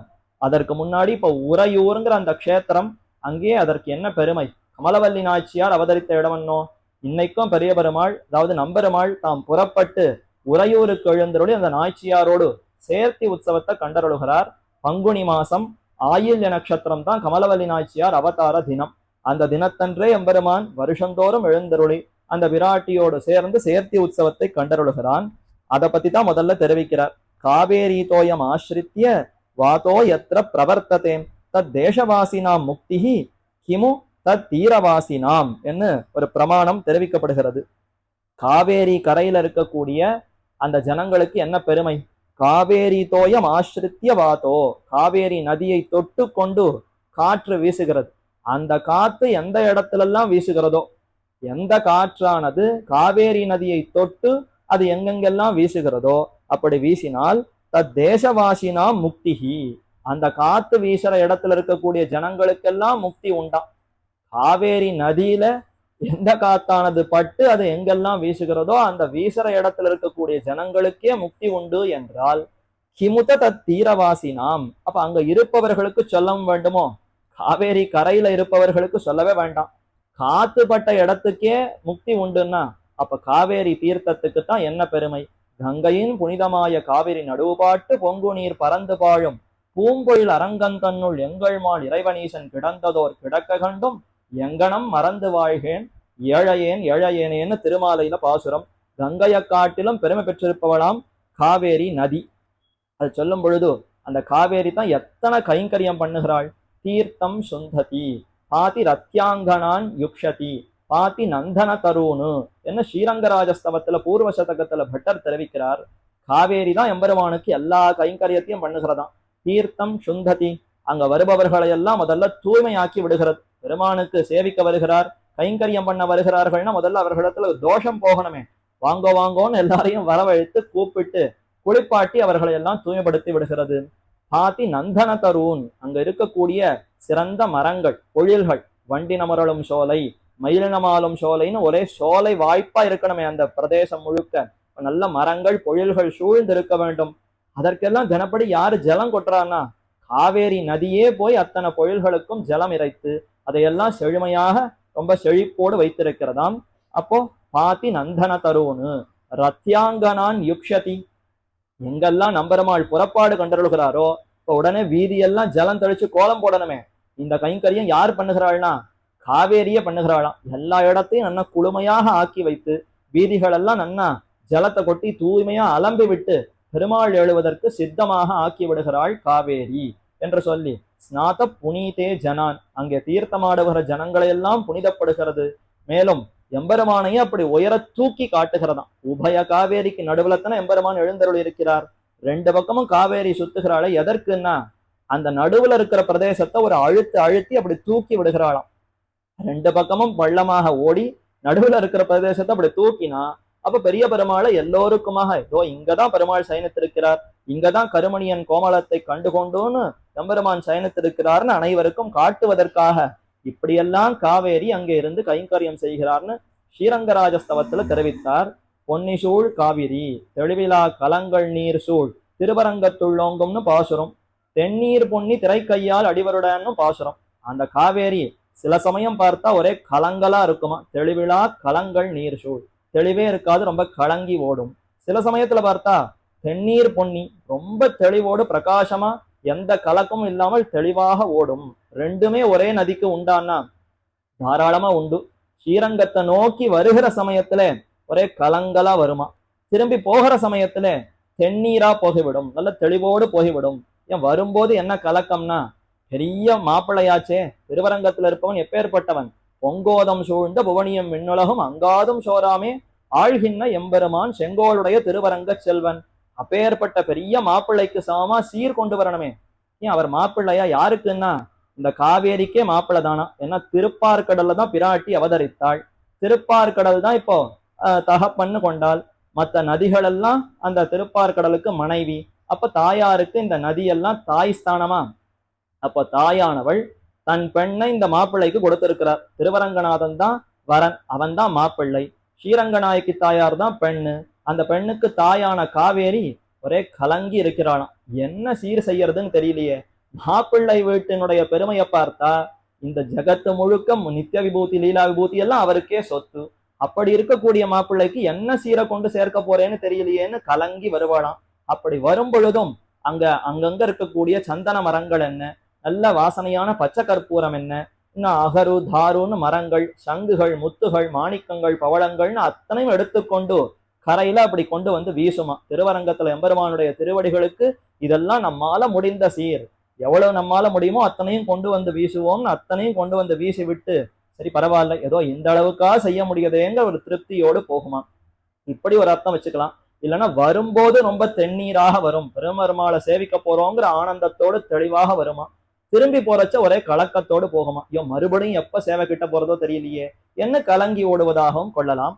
இப்படியெல்லாம் அந்த காவேரி இருந்து கைங்கரியம் பண்ணக்கூடிய இடம்னு சொன்னால் அந்த இடத்துக்கு தான் எவ்வளவு பெருமை என்றும் சொல்லுகிறபடியே பிரவாக ஸ்பர்ஷ மருத் சம்பந்தத்தாலே முக்தி தரவல்ல நீர்மையை உடைத்தான திருக்காவேரி கரையிலே. மருத்துனா காற்று, தன்னோடு சம்பந்தம் இருக்கக்கூடிய காற்று அது வீசக்கூடிய இடத்திலெல்லாம் இந்த காவேரியினுடைய சம்பந்தத்தினாலேயே அவர்களுக்கு மோட்சம் கொடுக்கிறார். எம்பெருமான் மோட்சம் கொடுக்கிறார்னா அப்பேற்பட்ட பெருமை முக்தி தரவல்ல நீர்மையை உடைத்தான திருக்காவேரி கரையிலே நிசுலாபுரி என்று சொல்லப்பட்டதாய், நிசுலாபுரிங்கிற அந்த க்ஷேத்திரம் திருவுறையூர் என்று இன்னும் அழைக்கப்படக்கூடிய அந்த இடத்திலே மாட கூட பிரசாத உபசோபிதமான உறையூரிலே, நிசுலாபுரிங்கிறது பெரிய இடம், அதற்குள்ளே உறையூருங்கிற ஒரு சின்ன இடம். அந்த இடம் மாடங்கள் கூட்டங்கள் பிரசாதங்கள், பெரிய பெரிய மாட மாளிகை, மண்ணு தன் பொழிலும் பாவியும் மதிலும் மாட மாளிகையும்னு நம்ம ஊர் திருப்பாசுரத்துல ஆழ்வார் தெரிவித்தாரே, அத மாதிரி அங்க மாட கூட பிரசாத உபசோபிதமான உறையூரிலே பெரிய பெரிய மாடங்கள், அந்த மணிமாடங்களோட சூழ்ந்திருக்கக்கூடிய அந்த உறையூரிலே ஏன்னா அதுதான் சோழர்களுக்கெல்லாம் தலைமை பீடம், படை வீடு, சோழர்கள்லாம் இருக்கக்கூடிய ராஜதானியாக உறையூர் இருந்ததா. அப்ப அங்க நிச்சயம் மாடங்கள்லாம் உண்டே, மாடகூட பிரசாத உபசோபிதமான, அதனாலேயே அழகுமிக்க இருக்கக்கூடிய உறையூரிலே சூரிய வம்ச பிரதீபனான சோழ பூபதி. சூரிய வம்சம், சோழர்கள் எல்லாம் சூரிய வம்சமா, சக்கரவர்த்தி திருமகன் அவன் பிறந்ததே இக்ஷ்வாகு குலம், அதுவும் சூரியனுடைய வம்சம். அந்த வம்சத்தையே சேர்ந்தவர்கள் சூரிய வம்ச பிரதீபனான சோழ பூபதி. அதிலே உதித்தவன் அந்த சோழ பூபதி தர்மமாக பிருத்திவி பரிபாலனம் பண்ணான் இருக்க, தர்மமாகவே இந்த பிருத்திவியெல்லாம் நன்றாக செம்மையாக ஆட்சி புரிந்தான், செங்கோல் ஆட்சி புரிந்தான். க்ஷீரார்ணவராஜனிடத்தே பிராட்டி பிராதுர்பவித்தருளினா போலே நம்பெருமாளிடத்தே ஏகாகிர சித்தனான தர்மவர்மாவாகிற சோழனுக்கு கன்யகையாய் நீலாம்சஜயான உறையூர் நாச்சியார் திருவதத்தருள. எப்படி ஜனகராஜனுக்கு சீதா பிராட்டி அவதரித்தாளோ, எப்படி திருப்பார்கடல் அந்த ராஜாவுக்கு க்ஷீரார்ணவ ராஜன், திருப்பார்கடலே ஒரு அரசன், அவனுக்கு மகாலட்சுமி தாயார் எப்படி அவதரித்தாளோ, அதே போல இங்க இந்த தர்மவர்மாங்கிற இந்த அரசனுக்கு சோழனுக்கு கன்யகையாய் பிராட்டி தானே ஒரு பெண்ணாக வந்து அவதரித்தாள். எந்த பிராட்டின்னா நீலாம்சஜையான உறையூர் நாச்சியார், நீலாதேவி நாச்சியாரே திருவுறையூர்ல இருக்கக்கூடிய கமலவல்லி நாச்சியாராம். நாச்சிமார்களுக்கு பிரதானமான திவ்ய தேசங்கள்னு பல சொல்லுவது உண்டு. திருவரங்கம் பெரிய கோவில் ஸ்ரீ ரங்கநாயகி தாயார் திருமகளுக்குன்னே அமைந்திருக்கக்கூடிய முக்கியமான க்ஷேத்திரம். ஸ்ரீ மகாலட்சுமி தாயாரே ஸ்ரீரங்க நாச்சியார். அதே மாதிரி அந்த பூமி தேவியினுடைய அம்சமாகத்தான் கோதை நாச்சியார் அவதரித்தார். ஸ்ரீவில்லிபுத்தூருங்கிறது பூமி தேவிக்கே பிரதானமான இடம். வஞ்சுலவள்ளி தாயாரோடு திருநறையூர் நம்பி சேவை சாதிக்கக்கூடிய நாச்சியார் கோவில்ங்கிற திவ்ய தேசம். அங்கே வஞ்சுலவள்ளி தாயார் நீலாதேவியினுடைய அம்சமாகவே கொண்டாடப்படுகிறாள். அதே மாதிரி இந்த உறையூர்ல இருக்கக்கூடிய கமலவல்லி நாச்சியாரும் நீலாதேவியினுடைய அம்சமாகவே அவரும் கொண்டாடப்படுகிறார். நீலாம்சஜையான உறையூர் நாச்சியார் திருவவதரி தருள. சோழராஜாவும் ஸ்ரீ ஜனகராஜன் பிராட்டியை பிரீத்தியோட எடுத்து வளர்த்தா போலே, எப்படி சீதைய ஜனகராஜன் அவன் எடுத்து வளர்த்தானோ அதே மாதிரி இவரும் எடுத்து வளர்த்தாராம். உவப்போடே வளர்க்க வளர்ந்தருளுகிற நாச்சியார் நன்றாக வளர்ந்தார். பால கிரீடையிலும் நம்பெருமாளை அல்லது வேறொரு விளையாட்டு அறியாதவளாய், பூவை கிளிகள் பந்து தூதை பூம் புட்டில்கள் யாவையும் திருமால் திருநாமங்களே கூவியழும் என்று திருவாய்மொழியில பராங்குஷ நாயகி பாவத்துல நம்மாழ்வார் தெரிவிக்கிறார். சின்ன பெண்ணு பராங்குஷ நாயகி எதை வைத்து கொண்டு விளையாடுகிறாள்னா எல்லாம் அவருக்கு பெருமாள் தானா. பெருமாளையே பந்து, பெருமாளையே கிளி, பெருமாளையே பொம்மைன்னு அனைத்தையும் பெருமானையே கொண்டு அவள் விளையாடினாள். முதல் அர்த்தம் தெரிவித்தார்கள். பல பொருள்களையும் வைத்து விளையாடினாள், ஆனா அதற்கெல்லாம் பெருமானுடைய பேரை வைத்துத்தான் அப்படி விளையாடி கொண்டிருந்தாள். அது உயர்ந்த அர்த்தம் அண்ணு. மற்ற விஷயங்கள்ல நெஞ்சு போகுமோ? ஆழ்வார்னா எம்பெருமான இடத்துல மட்டும்தான் நெஞ்சு செலுத்துவாள். அப்ப இந்த பொம்மை இந்த பந்து இதையெல்லாம் வைத்து விளையாடுவாளான்னா மாட்டவே மாட்டா. அப்ப பாசுரத்துல இருக்கேன்னா அந்த பெருமானையே இதாக கொண்டு அவள் விளையாடினாள். பெருமானே பந்து, பெருமானே கிளி, பெருமானே பொம்மை, அதுவே வஸ்திரம்னு பெருமானையே அனைத்துமாக கொண்டு தான் இவள் அப்படி ஈடுபட்டிருந்தாள்னு பராங்குஷ நாயகிக்கு பெருமை உண்டா? அதே போலத்தான் இந்த வஞ்சுலவள்ளி அதாவது கமலவல்லி நாச்சியாரும் அப்படி வளர்ந்தருளினாராம். பால கிரீடையிலும் சின்ன வயசு விளையாட்டிலும் நம்பெருமாளை அல்லது வேறொரு விளையாட்டு அறியாதவளாய், அந்த பெருமாளை மட்டுமே நினைத்து கொண்டு பெருமானுடைய விளையாடி கொண்டிருப்பவளாகத்தான் இருந்தாள். சகிகளோட கூடி விஹரித்து வளர்ந்தவள். தன்னுடைய பிரியமான அந்த சகிகள் அதாவது தோழிகளோடு சேர்ந்து அப்படி தோட்டத்துல எல்லாம் விளையாடி கொண்டிருந்தாள். தோழிகளோடு சேர்ந்து பெருமானையே நினைத்து கொண்டு அப்படி சுற்றி கொண்டிருந்தாள். பிராப்த எவ்வனையான பின்பு சரியான பருவம் வந்தது. எவ்வன வயசு வந்ததுன்னா நான் ஏற்கனவே பார்த்திருக்கோமே, சீதா பிராட்டிக்கு 6 வயசு வந்த உடனேயே ஜனகராஜன் கவலைப்பட ஆரம்பித்தான். பெரிய சமுத்திரத்துல போய் விழுந்துட்டான்னா கவலையாகிற பெரிய கடல்ல போய் விழுந்தான்னு பார்த்தோமே. அத மாதிரி இவளுக்கும் அந்த எவ்வன வயசு வந்ததுன்னா 6 வயசு ஆகிவிட்டது கமலவல்லி நாச்சியாருக்கு. யாரிடத்துல கொண்டு போய் சேர்க்கிறது, எந்த தகுதியான ஒரு மாப்பிள்ளையை பார்க்க வேண்டுமே என்ன அப்படி தேடிக்கொண்டிருக்க, ஒரு நாள் உத்தியானவனத்திலே சகிகளோட கூட டோலா லீலையாய் விஹரியா நிற்க, ஊஞ்சல்ல ஆடிக்கொண்டிருந்தாளாம். தோட்டத்துல போய் தன்னுடைய தோழிமார்களோடு சேர்ந்து ஊஞ்சல் ஆடிக்கொண்டு விளையாடி கொண்டிருக்கிற சமயத்திலே வேட்டையாடி வருவானை விருந்தாவனத்தை கண்டோமே. நாச்சியார் திருமொழி பாசுரம். பெருமான் வேட்டையாட போகிறேன்னு ஒரு வியாஜத்தை வைத்துக் கொண்டு, வேட்டைனா என்ன, மிருகங்களை வேட்டையாடுவதில்ல, ஜீவாத்மாக்களை தன் பார்ல ஈடுபடுத்துவதுதான் இவருக்கு வேட்டை. பரமாத்மாவுக்கு வேற என்ன வேட்டை? அங்கு இங்கு போய் எப்படியாவது இந்த ஜனங்களை திருத்தி ஏதோ விஷயாந்தரங்கள்ல ஈடுபட்டவர்களை நம்ம படத்துல ஈடுபடுத்த முடியுமா என்று பார்க்கிறார். அப்படி இவரும் வேட்டையாடி வருவோம்னு வெளியில கிளம்பினவர் வந்தார் என்கிறபடியே நம்பெருமாள் அங்கே மிருகயா விஹாரபரராய் எழுந்தருள. மிருகயா விஹாரம்ங்கிறதா வேட்டைக்கு எழுந்தருளுதல். அப்படி வேட்டையக்காக பெருமாள் எழுந்தருள கண்டு மையலேறி, கண்டவுடன் காதல், கண்டவுடனே பிராட்டிக்கும் எம்பெருமானுக்கும் காதல் ஏற்பட்டது. மோகித்து ஊரே வந்து, அந்த பிராட்டி தோட்டத்துல இருந்தாள், இவரை பார்த்துட்டு காதல் ஏற்பட்டு விட்டது.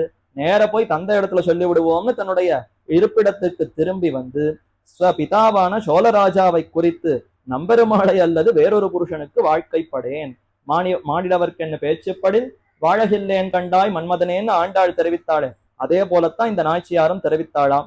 என்னை அவருக்கே உதகம் பண்ணி கொடும், கன்னியாதானம் பண்ணி கொடுக்கணும்னா அவருக்கிடத்துக்கு தான் என்ன கல்யாணம் பண்ணி கொடுக்க வேண்டும் என்ன சோழராஜாவும் அதி சந்துஷ்டனாய் நம்பெருமாள் சன்னதியில சென்று அச்செய்தியை விண்ணப்பம் செய்ய. ஆஹா, நம்பெருமாளே நமக்கு மாப்பிள்ளையா வரப்போகிறாரான்னு ஒரு பக்கம் சந்தோஷம் இருந்தாலும் அவருடைய உத்தரவு கேட்கணுமே. நாமா கொண்டு போய் எப்படி கொடுக்க முடியும்? நம்பெருமாளுடைய விருப்பம் என்ன, அவருடைய திருவுள்ளம் என்ன என்பதை போய் கேட்க வேண்டும். அச்செய்தியை விண்ணப்பம் செய்ய பெருமாளும் நாமே பாணிகிரகணம் பண்ணுகிறோம், ஒன்னும் கவலை வேண்டாம், நாமே வந்து அந்த பிராட்டியை ஏற்றுக்கொள்ளுகிறோம், நமக்கே உதகம் பண்ணி கொடும் என்று நியமிக்க ராஜாவும் சந்துஷ்டனாய் துமிலமழ பறகொட்டி தோரணம் நாட்டி அரங்கமாநகரை அலங்கரித்து.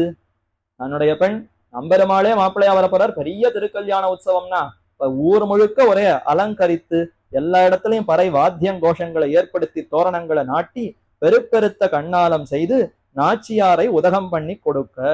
ஊர்ல இந்த மாதிரி கல்யாணம் இது வரைக்கும் கண்டதும் இல்லை கேட்டதும் இல்லைங்கிற அளவுக்கு ரொம்ப விசேஷமா பெரிய திருக்கல்யாண உற்சவத்தை நன்றாக நடத்தி கொடுத்தான். அப்படி நடத்த இயம் சீதா மமசுதா சகதர்ம சரித்தவன் எப்படி ஜனகராஜன் கொடுத்தானோ அத மாதிரி தன் பெண்ணாக இருக்கக்கூடிய அந்த கமலவல்லி நாச்சியாரை கொடுக்க பெருமானும் ஏற்றுக்கொண்டான்.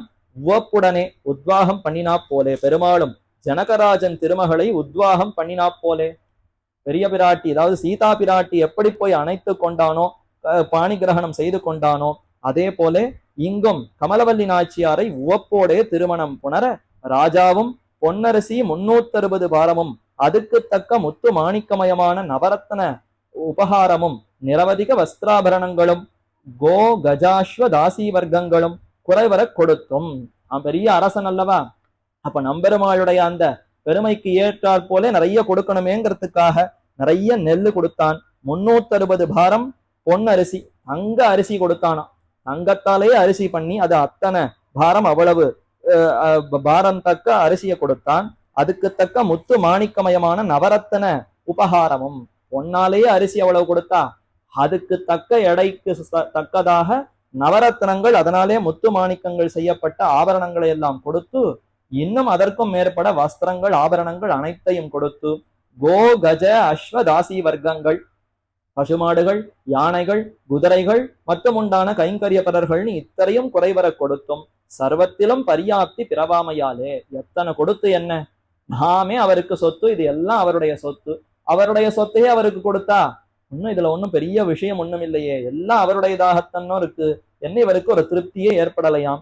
தன் சர்வஸ்வத்தையும் நம்பெருமாளுக்கே சமர்ப்பித்து வாழும் காலத்திலே இதெல்லாம் கொஞ்சம் கொஞ்சம் கொடுத்தோம், மொத்த ராஜ்யத்தையும் அவருக்கே கொடுத்துருவோம், அவர் தான் அரசன், அவருக்கு கீழே நாம் இருந்து கொண்டு பரிபாலனம் செய்வோம்னு அனைத்தையும் நம்பெருமாளுக்கே சமர்ப்பித்து வாழும் காலத்திலே. ஆக முதல்ல கமலவல்லி நாச்சியார் தான் இந்த ஊருக்கே முக்கியமான பெண்ணாக அவதரித்து அவள் தான் இந்த க்ஷேத்திரத்தையே முதல்ல ரொம்ப தூய்மைப்படுத்தினாள்னு பார்க்கிறோம். அதற்கு பிற்பாடுதான் இப்ப ஆழ்வார் அவதரிக்க போகிறார். அப்ப தாயான கமலவல்லி நாச்சியார், தந்தையான நம்பெருமாள் இருவரும் சித்தம். அடுத்து திருப்பானாழ்வாருடைய அவதாரம். உரந்தை என்கிற அந்த உறையூரிலே கார்த்திகை மாசத்திலே ரோஹிணி நட்சத்திரத்திலே குலந்தாங்கு சாதிகள் நாளிலும் கீழிருந்து என்று சொல்லப்பட்ட பஞ்சமவர்ணத்திலே பிராமண வேள்விக்குறை முடித்த பாகவதரை போலே ஸ்ரீவத்சாம்சராக திருப்பானாழ்வார் அவதரித்தருளினார். எம்பெருமானுடைய திரு வக்ஷஸ்தலத்திலே ஸ்ரீவத்சம் என்ன ஒரு இடம், ஒரு மறு என்ன ஒண்ணு அமைந்திருக்கிறது. அதைத்தான் ஆசனமாக கொண்டு மகாலட்சுமி வீத்திருப்பாளாம். அந்த ஸ்ரீவத்சத்தினுடைய அம்சமாகவே இவர் கொண்டாடப்படுகிறார். கூரத்தாழ்வானுடைய தனியன்ல பார்த்தா ஸ்ரீவத்ச சின்ன மிஸ்ரேபியோ நம உக்தி மதீமகி யதுக்தய ஸ்திரயீ கண்டே யாந்தி மங்களசூத்திரதாம்னு தெரிவிக்கிறோம். அவருக்கு இயற்பெயர் ஸ்ரீவத்ச சின்ஹர், திருவரு மார்பன் என்னதான் தமிழ்ல அதற்கு பெயர். அதை வடமொழியில சொன்னால் ஸ்ரீவத்ச சின்னர்னு அவருக்கு திருநாமம். அப்ப பெருமானுக்கே அது பெருமை. அவர் யார்? பரமாத்மாவுக்கு எது அடையாளம்னா, யாருடைய திருமார்பிலே அந்த மறு அமைந்திருக்கிறதோ அவர் தான் பரமாத்மா என்ன அது அடையாளமாம். அந்த மறுவே இந்த திருப்பானாழ்வாராக வந்து அவதரித்தார் என்று சொல்லும்படியான பெருமை இவருக்கு அமைந்திருக்கிறது. உரந்தை என்கிற அந்த உறையூரிலே கார்த்திக மாசத்திலே ரோஹிணி நட்சத்திரம். ரோஹிணிங்கிறது முப்புரியூட்டின நட்சத்திரம். எம்பெருமானுடைய அவதாரம், ஆழ்வாருடைய அவதாரம், ஆச்சாரியனுடைய அவதாரம், இந்த மூன்றும் சேர்ந்தால் இப்ப முப்புரியூட்டின் நட்சத்திரம்னு பெயர். திருவோணம் முப்புரியூட்டினது, சுவாதி நட்சத்திரம் முப்புரியூட்டினது, புனர்வசு நட்சத்திரம் முப்புரியூட்டினது, ரோஹிணியும் முப்புரியூட்டினது. ஆவணி மாசம் ரோஹிணி நட்சத்திரம் கண்ணனே அவதரித்தார். அடுத்து கார்த்திகை மாசம் ரோஹிணி நட்சத்திரம் திருப்பானாழ்வார் அவதரித்தார். அடுத்து அதே ஆவணி மாசம் ரோஹிணி நட்சத்திரத்திலே பெரியவாச்சான் பிள்ளை என்கிற ஆச்சாரியரை அவதரித்தார். இப்படி ரோஹிணியில பார்த்தா எம்பெருமான், ஆழ்வார், ஆச்சாரியர்னு மூவரும் அவதரித்திருக்கிறார்களா. அப்படிப்பட்ட பெருமை குலந்தாங்கு சாதிகள் நாளிலும் கீழிந்து என்று சொல்லப்பட்ட பஞ்சமவர்ணத்திலே 5ஆம் குலத்திலே பிராமண வேள்விக்குறை முடித்த பாகவதரை போலே ஸ்ரீவத்சாம்சராக திருப்பானாழ்வார் அவதரித்தருளினார்.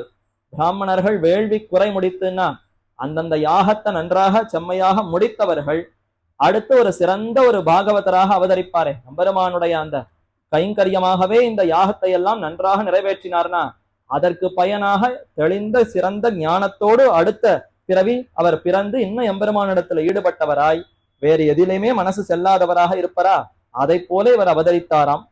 பாகவதரை போலே ஸ்ரீவத்சாம்சராக திருப்பானாழ்வார் அவதரித்தருளினார். அத தத்ர குலேந்திமே ரமாரமண உரஸ்தித லாஞ்சனாம்சஜஹ சமஜாயத பாணசம்யக சுகவிஹி கார்த்திகமாசி வைதபே என்று திவ்யசூரி சரித்தத்திலே சொல்லித்தீரே. அதற்கு பிறகு தத்ர அந்த இடத்திலே, அதாவது அந்த உறையூர்ங்கிற கஷேத்திரத்திலே கடைசி குலத்திலே ரமாரமண பிராட்டி பெருமான், ரமான மகாலட்சுமி தாயார், அவரிடத்துல மிகவும் ஈடுபாடு கொண்டு எப்போதும் சேர்ந்து அனுபவிக்க கூடியவனான எம்பெருமான் ரமாரமணன். அவனுடைய உரசில இருக்கக்கூடிய ஸ்ரீவத்சம் அதுதான் அவருக்கு அடையாளம். அந்த ஸ்ரீவத்சமே வந்து அவதரித்தாரோ என்று கொண்டாடப்படுவதாக சமஜாயத பாணகா சம்யகா பாணன் என்று பெயர் கொண்டவராய் சுகவிஹி சிறந்த கவியானவர் கார்த்திக மாசத்திலே ரோஹிணி நட்சத்திரத்திலே அவதரித்தார். என்னை திவ்யசூரி சரித்திலையும் சொல்லினார் கருடவாகன பண்டிதர் என்னும் ஆச்சாரியர். ஜாயமானம் ஹி புருஷம் யம் பஷ்யேத் மதுசூதனஹ சாத்விக சது விக்ஞேயா சவை மோக்ஷார்த்த சிந்தகா என்கிறபடியே எம்பெருமான் இவருக்கு ஜாயமான கட்டாட்சத்தை பண்ணுகையாலே கேவல சத்வகுண பிரச்சுரராய். இந்த பிரமாணத்தை ஏற்கனவே பார்த்திருக்கோம். ஒருத்தனுக்கு சத்வகுணம் எப்பொழுது அதிகரிக்கும்னா அவன் கர்ப்பத்துல இருக்கும் பொழுதே பெருமானுடைய கட்டாட்சம் அவன் பேர்ல படணுமா. அப்படிப்பட்டால் அவன் தான் சத்வகுணத்தோடு கூடியவனாக இருப்பான். அவனுக்குத்தான் மோட்சத்தை குறித்த சிந்தை ஏற்படும். கர்ப்பத்துல இருக்கும் பொழுதே பெருமானுடைய கட்டாட்சம் வேண்டும். சரி, அந்த பாக்கியம் நமக்கு இல்லைன்னா கருவிலே திருவிழாதவர்கள் நாம். பின்பாவது பெருமானுடைய கட்டாட்சத்தை பெற வேண்டுமே. அதனாலதான் ஆண்டாள் கட்டாட்சத்தை பொழின்னு பிரார்த்தித்தாள். அங்கன்மா ஞால தரசரங்கிற பாசுரத்துல எங்கள் மேல் விழியாவோ திங்களும் ஆதித்யனும் கொண்டு எங்கள் மேல் சாபம் இழிய உன்னுடைய கட்டாட்சத்தை எங்கள் பேர்ல பொழிய வேண்டும் என்று பிரார்த்தித்தாளா. பெருமானுடைய கட்டாட்சம் பட்டால்தான் சத்துவகுணமே வளரும். அந்த சத்துவகுணம் இவருக்கு அதிகரித்ததாம். ஏன்னா கர்ப்பத்தில் இருக்கும் பொழுதே இவரை எம்பெருமான் கட்டாட்சித்து விட்டார். ஜாயமான கட்டாட்சத்தை பண்ணுகையாலே கேவல சத்துவகுண பிரச்சுரராய். ரஜஸ் தமசுங்கிறது இவரிடத்துல கிடையவே கிடையாது. சத்துவகுணம் மாத்திரமே இவரிடத்துல இருந்தது. சேமமுடை நாரதரை போலவும், சேமமுடை நாரதனார் சென்னு திரிந்து கிடந்தான் கோயில்னு பெரியாழ்வார் திருமொழியில பாசுரம். நாரதர் எல்லா இடத்துலயும் சென்று எம்பெருமானுடைய அந்த பக்தியை பரப்பினார்.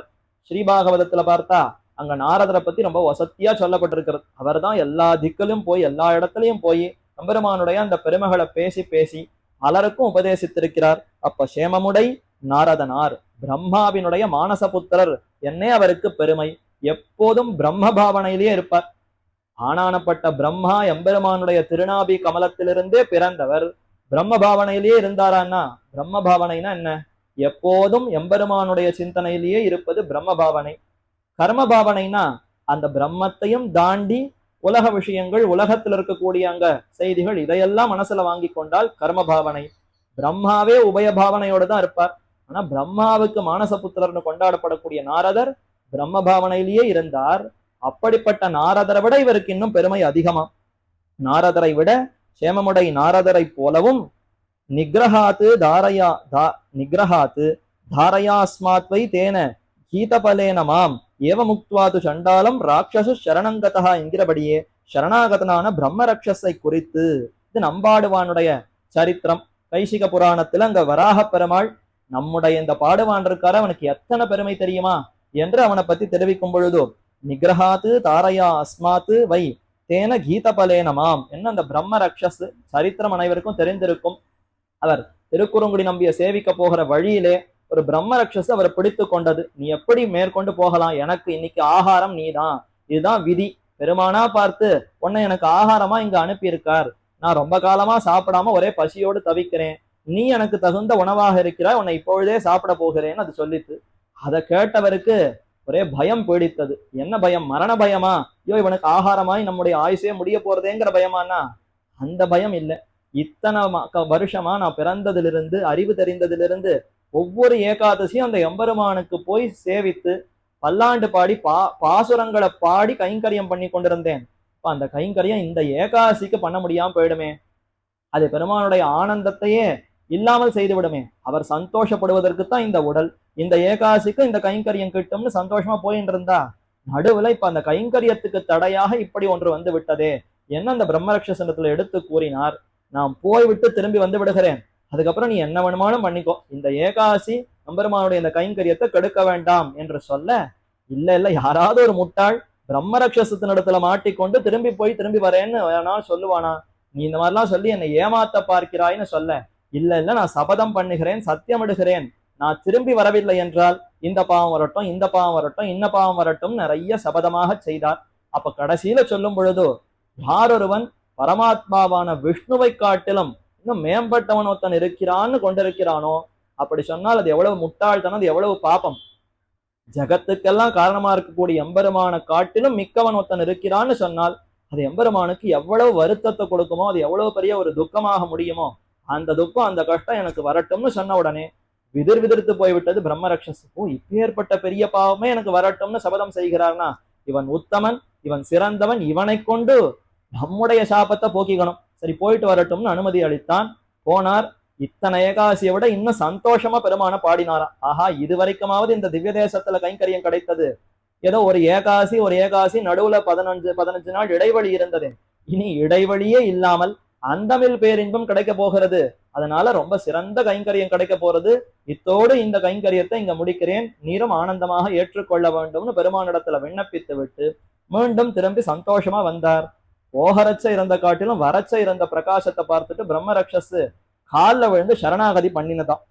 நிகிரஹாத்து தாரையா அஸ்மாத்து, என்னை எப்படியாவது நீ தாண்டுவிக்க வேண்டும், நிகிரகத்தை காட்டக்கூடாது. தேன கீத பலேனமாம், உம்முடைய கீத பலம், நீர் இப்ப போய் எம்பெருமான பாடினீரே, அந்த பாட்டினுடைய பலனை கொண்டு என்னுடைய இந்த பிரம்ம ரக்ஷஸ்ங்கிற இந்த சாபத்தை போக்கி கொடுக்க வேண்டும். ஏவ முக்துவாது சண்டாலம் ராட்சசா சரணம் கதஹா, இப்படிப்பட்ட நம்பாடுவானை ராட்சசன் சரணமடைந்தான் என்று இந்த ஸ்லோகம் தெரிவிக்கிறது. அப்போ பிரம்ம ரக்ஷசாகிற சாபத்தையே நீர் தான் போக்கி கொடுக்க வேண்டும்னு போய் சரணாகதி பண்ணாரா? அவர் என்ன சொன்னார்? என்மையா பশ্চিமம் கீதம் ஸ்வரம் கைசிகம் உத்தமம் பலேன தஸ்ய பத்ரம் தே மோக்ஷயிஷ்யாமி கில்பிஷாத். முதல்ல அவர் சொன்னார், நான் பலனுக்காகவே பாடலையே, நான் இந்த பாசுரங்களை எல்லாம் பெருமானுடைய ஆனந்தம்ங்கிற பலனுக்குத்தான் பாடினேனே தவிர இதை பாடினேன் இதை கொடுன்னு எந்த புண்ணியத்துக்காகவோ பலனுக்காகவோ பாடவில்லைன்னு சொன்னார்.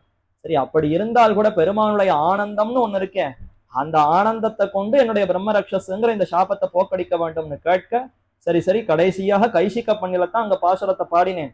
அதே கைசிக்க பண்ண மீண்டும் ஒரு தடவை இவ்விடத்துல இசைத்து பாடுகிறேன். அதற்கு பெருமானே உமக்கு அருளை புரிவார் என்று.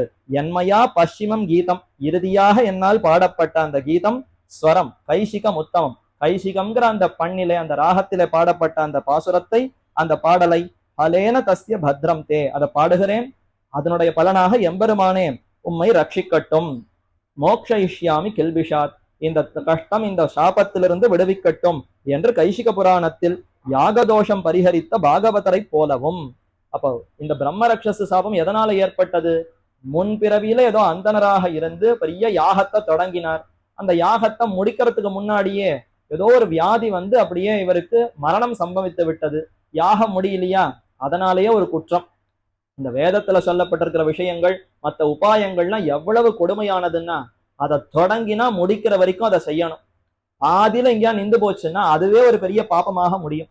அப்ப அவ்வளவு ரொம்ப கரணம் தப்பினா மரணம்னு சொல்றோமே, அவ்வளவு ஆபத்தானது இந்த உபாயாந்தரங்கள். அப்போ ஒரு யாகத்தை தொடங்கி அதை முடிக்காமல் போக அவர் என்ன பண்ணுவார்? மரணம் ஏதோ வந்துடுத்து, தன் பொறுப்பு இல்லையே, ஆனாலும் யாகம் தொடங்கி பாதியில நின்று போச்சா, அப்ப அதற்கு உண்டான பயன் இந்த பிரம்ம ரக்ஷசாக போய் கஷ்டத்தை அனுபவிக்க வேண்டும்னு இப்படி மாற. இப்ப இதை எப்படி தொலைச்சுக்கிறதுன்னா, சிறந்த ஒரு பாகவதனை அண்டி அவனை சரணாகதி பண்ணி அவனிடத்துல போக்கிக் கொள்ளுவாய்னு சாப விமோசனத்தை கூற, அதற்காகத்தான் இந்த நம்பாடுவானை பற்றினார். அப்ப பாகவதரை போலவும், பரிஹரித்த பாகவதர் இவர், அந்த பிரம்ம ரக்ஷசனுடைய அந்த சாபத்தையே போக்கி கொடுத்தார் இந்த நம்பாடுவான்கிற சிறந்த பாகவதர். அவரை போலவும் பகவத் கான வித்யைக்கு சார்வபௌமராய், அவர்கள்லாம் எவ்வளவு சிறந்தவர்கள்.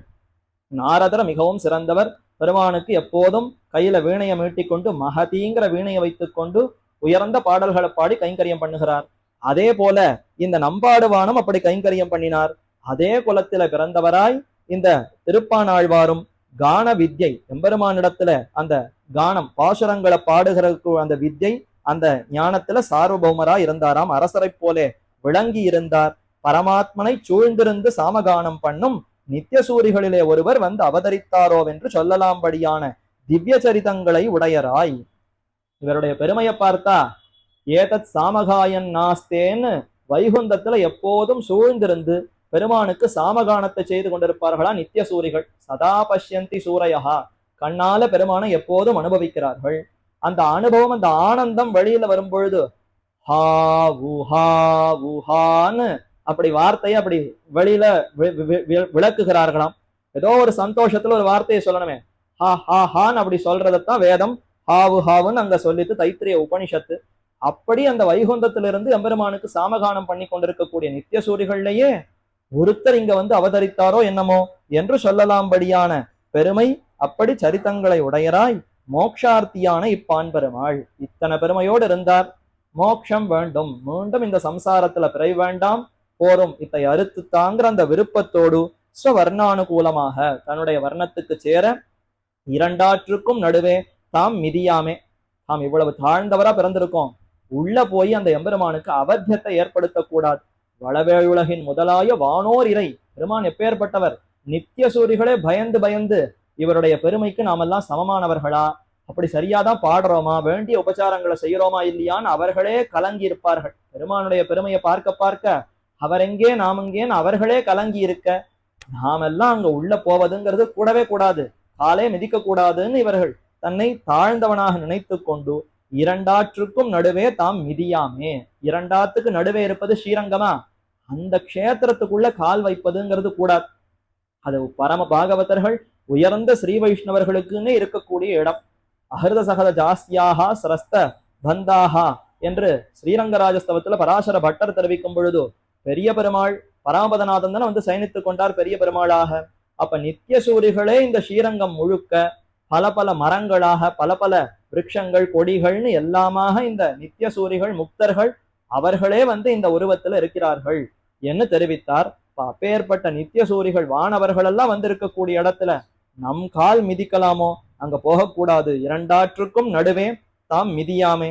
தென்னாற்றின் தென்கரையிலே, தெற்கு பக்கம் திருக்காவேரி ஓடுகிறது. இன்னைக்கும் தென் திருக்காவேரியிலிருந்து தான் பெருமானுக்கு திருமஞ்சன குடம் எடுத்து கொண்டு வருதல் ரொம்ப விசேஷமா. தினப்படி 365 நாளும் பெருமானுக்கு இந்த திருக்காவேரி தீர்த்தத்தினாலதான் திருவாராதனம். அது தவிர மற்ற தீர்த்தத்தினால எம்பெருமானுக்கு கூடவே கூடாதாம். எவ்வளவுதான் ரொம்ப குறைந்து காவேரி ஓடிக்கொண்டிருந்தாலும் கீழே கள்ளி கடப்பார மண்வெட்டி கொண்டு கள்ளி ஊத்து எடுத்தாவது அந்த தீர்த்தத்தை எடுத்துட்டு போய் தான் பெருமானுக்கு சமர்ப்பிக்கணுமா. அதிலும் விசேஷம் ஐப்பசி மாசம் முழுக்க தங்க குடத்துல தீர்த்தத்தை கொண்டு போகிறார்கள். மற்ற நாளெல்லாம் சாமானிய வெள்ளி குடம் யானைக்கு பேர்ல வரும். ஆனா ஐப்பசி மாசம் துலா காவேரி மாகாத்மியம் என்ன, அதற்குன்னு ஒரு மாகாத்மியம் பெருமையை தெரிவிக்கக்கூடிய ஒரு சரித்திரமும் உண்டு. அந்த துலா மாசம் முழுக்க பெரிய ஸ்வர்ண பாத்திரத்திலே தங்க குடத்துல அந்த தீர்த்தத்தை முகந்து கொண்டு யானையின் பேர்ல வைத்து விஸ்வரூபத்திற்கு முன்னாடியே பெருமானுக்கு திருவாராயணத்துக்கு எடுத்து கொண்டு போகிறார்கள். தென் திருக்காவேரி வட திருக்காவேரி தான் கொள்ளிடம். இப்ப இந்த இரண்டுக்கும் நடுவே எம்பெருமான் இருக்கிறார். உறையூர் தெற்கு பக்கம் இருக்கு. அப்ப தென் திருக்காவேரி தென்கரையிலே, தென்னாற்றின் தென்கரையிலே, அதற்கும் தெற்கு பக்கம் இருக்கிறாருன்னா இன்னும் எங்கேயோ பின்னாடி இருக்கார். அங்க இருந்து கொண்டு திருமுகத்துறைக்கு எதிரே அங்கிருந்து அப்படி உத்து நோக்கினால் பிரணவாகார விமானம் தெரியறது, அங்க இருக்கக்கூடிய பிராகாரங்கள்லாம் தெரியறது, ஒளி வீசுகிறது, மனம் கமழ்கிறது, இதெல்லாம் பார்க்கிறார். தொழுமத்திசை உத்து நோக்கியே. இது அங்க தொலைவில்லி மங்கலம் அந்த திவ்ய தேசத்துக்கு நம்மாழ்வார் அமைத்த பாசுரம். திருத்தொலைவில்லி மங்கலத்து எம்பெருமான்னா நம்மாழ்வாருக்கு பிராணனா. சிந்தையாலும் சொல்லாலும் செய்கையினாலும் தேவபிரானையே தந்தை தாய் என்னடைந்த வன்குருகூர் ஷடகோபன்னு பாசுரமா.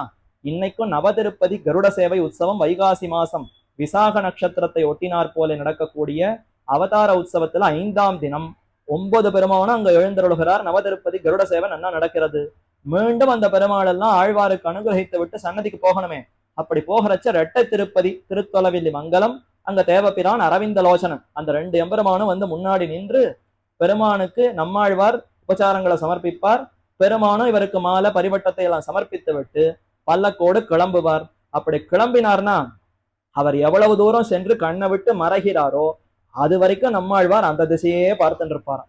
இப்ப மத்த எம்பெருமானெல்லாம் வந்தால்னா அப்படி முன்னாடி வருவார், சட்டாரி மரியாதை ஆகும், அவர் நகர்ந்துருவார், அடுத்து எம்பெருமான் முன்னாடி வந்து நின்றுப்பார், இவர் பாட்டுக்க போக வேண்டியதுதான். ஆனால் இந்த அரவிந்தலோச்சனன் தேவப்பிரான் வந்தார்னா இவர் கண்ணை விட்டு மறையிற வரைக்கும் மத்த யாரும் நடுவுல வந்து நிக்க கூடாதாம். அதனால இவருடைய பல்லக்கு அந்த வீதி தாண்டி கொஞ்சம் தெரிகிற அளவுக்கு இருந்தால் கூட அடுத்து வரக்கூடாது. மொத்தமா அந்த வீதியை விட்டே மறைந்து கண்ணை விட்டு மறைந்தால்தான் அடுத்த எம்பெருமானே முன்னாடி நின்று மரியாதைகளை பெற்றுக்கொள்ள வேண்டுமாம். அப்படி இன்னைக்கும் நடக்கிறது. ஆக தொழுமத்திசை உத்து நோக்கியே, அந்த திசை எந்த திசையில தொலைவில்லி மங்கலம் இருக்கோ தேவபிரான் இருக்காரோ அதை நோக்கி கை கூப்புகிறாளாம் பராங்குஷ நாயகி. அதை போலே திருப்பானாழ்வார் அந்த திசை குடதிசை முடியை வைத்து குணதிசை பாதம் நீட்டி வடதிசை பின்பு காட்டி தென் திசை இலங்கை நோக்கி கடல் நிற கடவுளந்தை அரவணை துயிலமா கண்டுன்னு ஆச்சரியமா தொண்டரடிப்படியாழ்வார் என்னமா பாடியிருக்கார். அவர் அங்கதானே இருக்கார். அந்த திசையை நோக்கி வணங்குவோம் என்று கை கூப்புவாராம்.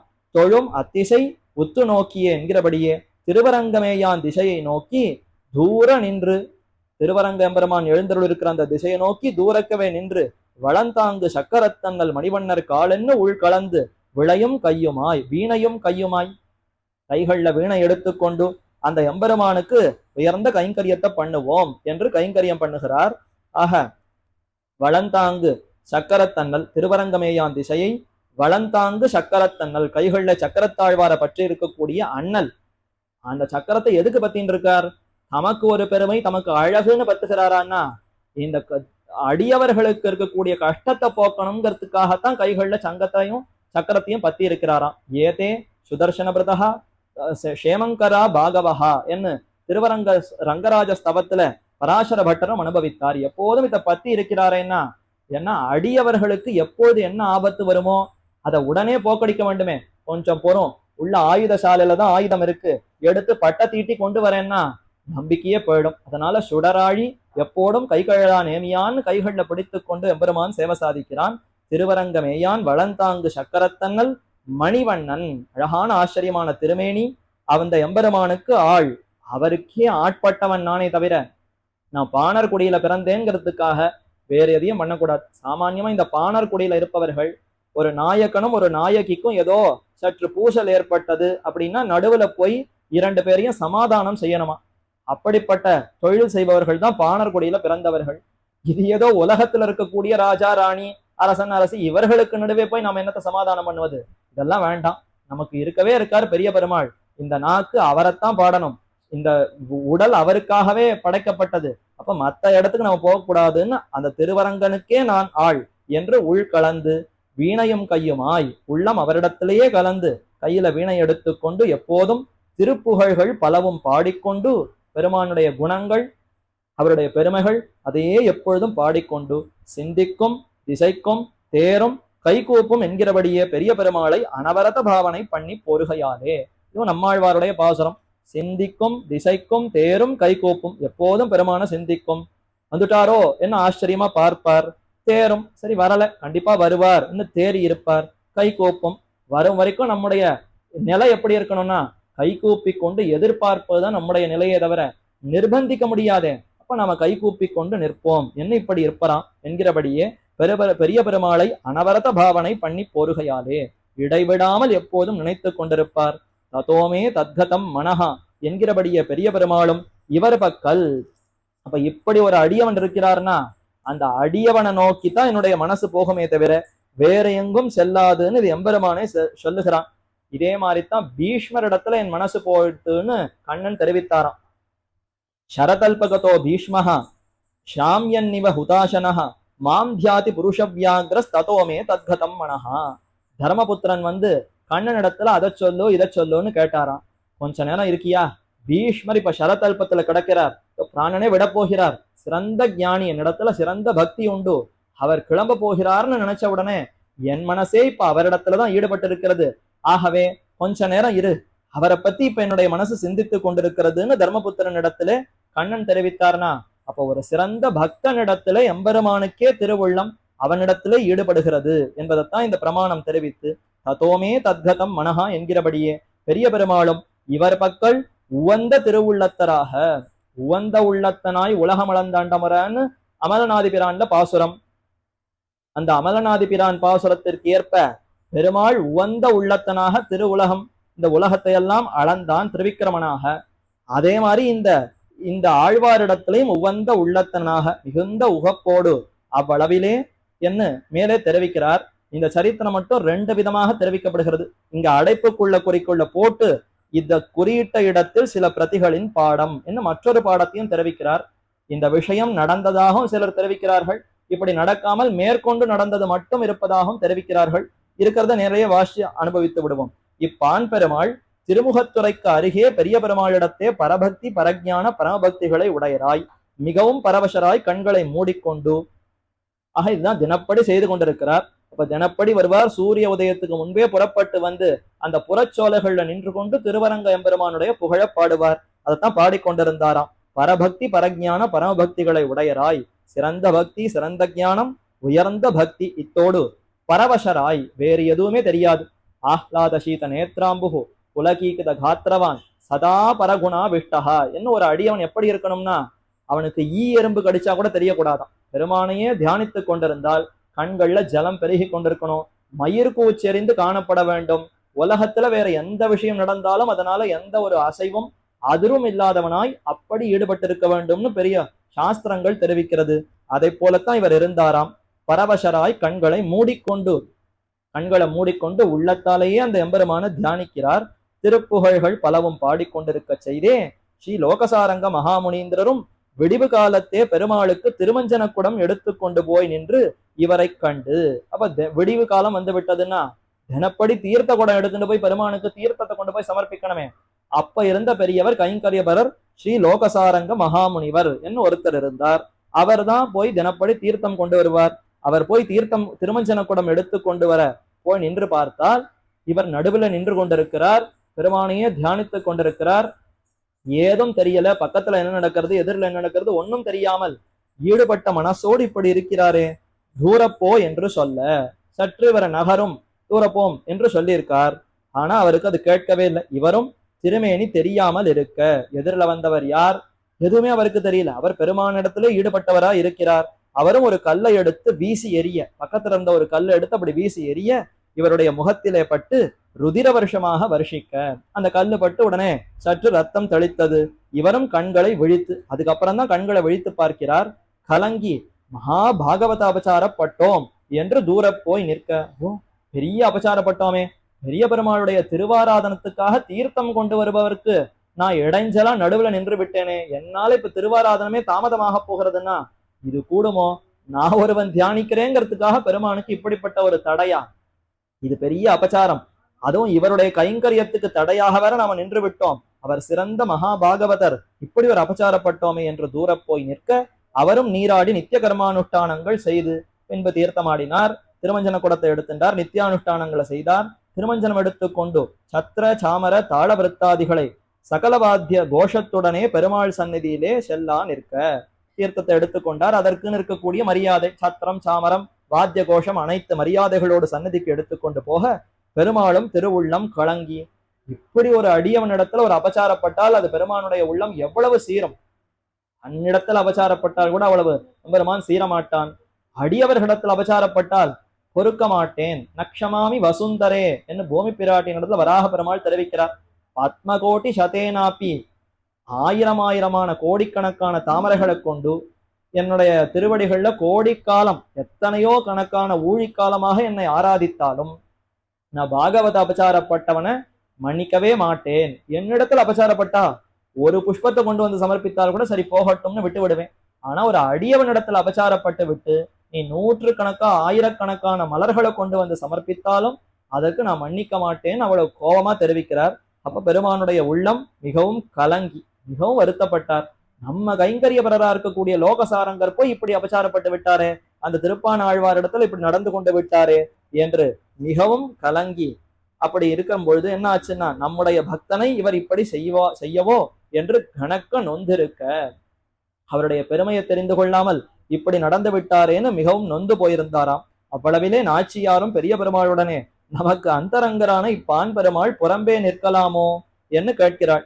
அப்பதான் பெரிய பிராட்டி, சரி சரி போறோம் விளையாடினதெல்லாம், இனிமேவும் இந்த பெரிய திருப்பானாழ்வார் பான் பெருமாளை வழியிலேயே நிற்க வைக்கலாமோ, அவர் எப்பொழுது உள்ளே அழைக்கப் போகிறீர் என்ன பெருமானிடத்துல கேட்க, பெரிய பெருமாளும் திருக்காப்பு சேர்த்து கொண்டு லோகசாரங்க முனீந்திரரை கணக்க கோபித்து, சரி அதற்கு உபாயம் செய்வோம். இப்படி இவர் அபச்சாரப்பட்டாரோ இல்லையோ, இதையே உபாயமாக கொண்டு இனி அவரை உள்ளே அழைத்து கொண்டு வரலாம் என்று திருக்காப்பை சேர்த்து கொண்டு விட்டாராம். அவருடைய சன்னதிக்கு முன்னாடி இருக்கக்கூடிய அந்த வாசல் கதவுகளை நன்றாக தானே சாத்தி கொண்டு திறக்க முடியாதபடி செய்து விட்டார். திருக்காப்பு சேர்த்து கொண்டு லோகசாரங்க முனீந்திரரை கணக்க கோபித்து மிகவும் கோபித்து கொண்டு விட்டார். நம்முடைய பக்தரை நீர் இப்படி செய்யலாமோ என்று இவருக்கு திருக்காப்பு நீக்காமல் இருக்க, இந்த மாதிரி நீர் செய்யலாமா என்று கேட்டு திருக்காப்பை திறக்கவே இல்லை. எத்தனை பிரார்த்தித்தாலும் அவர் திறக்கலையாம். இவரும் வியாகுல அந்தக்கரணராய், அடியேன் மகாபாகவத அபச்சாரப்பட்டு விட்டேன், அடியேனுக்கு இனி ஈடேற வழியேது என்று கேட்க, பெருமாள் பின்னையும் இப்பான் பெருமாள் பக்கம் உள்ள கிருபாதிசயத்தாலும் என்று இதுவரைக்கும் அடைப்புக்குறிக்குள்ள போட்டிருக்கு. அப்ப இது சில பிரதிகள்ல மட்டும்தான் இந்த விஷயம் இருக்கிறது, மற்ற பிரதிகள்ல இது இல்லைன்னு தெரிவிக்கப்பட்டிருக்கிறது. ஏன்னா அமலநாதி பிரான் அந்த வியாக்கியானங்கள்ல பார்த்தால் அங்க லோகசாரங்க முனிவரை ரொம்ப சிறந்த பாகவதரா சிறந்த ஸ்ரீ வைஷ்ணவராக சொல்லி, அவர் மிகுந்த ஞானி, அவர் யாரிடத்துல எந்த அபச்சாரமும் படாமல் நித்திய கைங்கரியத்தில் ஈடுபட்டு கொண்டிருந்தார், இனி இவரை வைத்து இந்த சிறந்த பாகவதரை நாம அங்கீகரிப்போம் என்று பெருமானே பார்த்து, இத்தனை காலம் அவர் வழியிலிருந்து பாடிக்கொண்டிருக்கிறார், உமக்கு ஒரு நியமனம் சாதிக்கிறேன் என்று பெரிய பெருமாள் லோகசாரங்க முனிவரை கூப்பிட்டு நியமித்து, நீர் போய் அவர் அழைத்து கொண்டு வர வேண்டும், அவர் வரமாட்டேன்னு சொல்லுவார், இருந்தாலும் அவர் எப்படியாவது உங்க தோல்ல எழுந்தருளை பண்ணி கொண்டு வந்தாவது உள்ளே சேர்க்க வேண்டும் என்னங்க வியாக்கியானத்துல அழகிய மணவாள பெருமாள் நாயனாராக இருக்கட்டும், பெரியவாச்சான் பிள்ளையாக இருக்கட்டும், இவர்கள்லாம் அப்படி காட்டுகிறார்கள். அந்த இடத்துல இந்த விஷயத்தை குறிப்பிடவில்லை. இப்ப வியாக்கியான கோஷங்கள்ல இது இல்லை, இதிலும் சில பிரதிகள்ல இது உண்டு, சில பிரதிகள்ல இல்லை. இருந்தாலும் பெரியோர்கள் வேலுக்குடி வரதாச்சார சுவாமியா இருக்கட்டும், காஞ்சி அன்னங்கராச்சார சுவாமியா இருக்கட்டும், இவர்கள் எல்லாம் தங்களுடைய அந்த புஸ்தகங்கள்லயா இருக்கட்டும், உபன்யாசங்கள்லயா இருக்கட்டும், இந்த சரித்திரத்தை சேர்த்துத்தான் தெரிவித்தார்கள். இதுவும் இருக்கலாம், அதுவும் இருக்கலாம். எப்படி இருந்தாலும் விஷயம் இது. இதன் மூலமா தெரிந்து கொள்ள வேண்டியது என்னன்னா, பாகவத அபச்சாரம் படாமல் இருக்க வேண்டும். அதுதான் நாம தெரிந்து கொள்ள வேண்டிய விஷயம். அது உண்மையா நடந்ததா நடக்கலையாங்கிற ஆராய்ச்சியை மற்றொரு பக்கமாக வைத்துக் கொண்டு, பாகவத அபச்சாரம் பட்டால் பெருமானுக்கு பிடிக்காது, பாகவத அபச்சாரம் படாமல் எப்படியாவது அதுல இருந்து தப்ப வேண்டும்ங்கிறதா நமக்கு குறிக்கோளோடு நாம் கைங்கரியத்துல ஈடுபட வேண்டும். ஆக இப்பான் பெருமாள் பக்கம் உள்ள கிருபாதிசயத்தாலும், ஆக இப்படி திருப்பானாழ்வாரிடத்துல ஒரு கிருபை பிறந்தது. சரி சரி இவரை எப்படியாவது இனி நாம உள்ளே அழைத்து கொண்டு வர வேண்டும் என்று பெருமான் நினைத்தான். தன் நிரங்குஷ சுவாதந்திரியத்தாலும் ஸ்ரீ லோகசாரங்க மகாமுனீந்திரரை பார்த்து நேரைப்பவரை கூப்பிடுகிறார், அழைக்கிறார். சொப்னத்துல சாதிக்கிறாராம். நமக்கு அந்தரங்கரான பான் பெருமாளை நீர் நெகிழ நினையாதே, அவரை உம்முடைய தோளிலே கொண்டு நம் பக்கள் அழைத்து கொண்டு வாரும் என்று சொப்னமுக்கேன நியமித்தருள. நமக்கு மிகவும் அந்தரங்கரானவர் அவர். அவர் எங்கேயோ காவேரி கரையில தூர கணிந்து பாடிக்கொண்டிருக்கிறார். லோகசாரங்க முனிவர் நித்தியபடி இவர் தான் திருமஞ்சனம் கொண்டு வந்து சன்னதிக்குள்ளேயே கொண்டு போய் கொடுக்கிறார். அந்தரங்கர் யாரு? திருமேனிக்கு பக்கத்திலேயே இருக்கக்கூடிய லோகசாரங்க முனிவர் அந்தரங்கர் இல்லையா? திருவுள்ளம் அங்கதானே இருக்கு. இவர் பக்கத்திலே இருந்தால் கூட எம்பெருமானுடைய திருவுள்ளம் திருப்பானாழ்வார் கிட்டக்கத்தான் இருக்கு. அப்ப அவர் தான் நமக்கு நெருக்கமான அடியவர். என்ன அந்த அந்தரங்கரான பான் பெருமாளை நீர் நெகிழ நினையாதே. அவர் ஏதோ தாழ்ந்தவர், சாமானியப்பட்டவர் நினைக்க கூடாது. அவரை உம்முடைய தோளிலே கொண்டு நம் பக்கம் அழைத்து கொண்டு வாரும். நீர் உம்ம தோல் அவரை ஏழ பண்ணி கொண்டு நம்மிடத்தில் அழைத்து கொண்டு வாரும் என்று சொப்னமுக்கேன நியமித்தருள.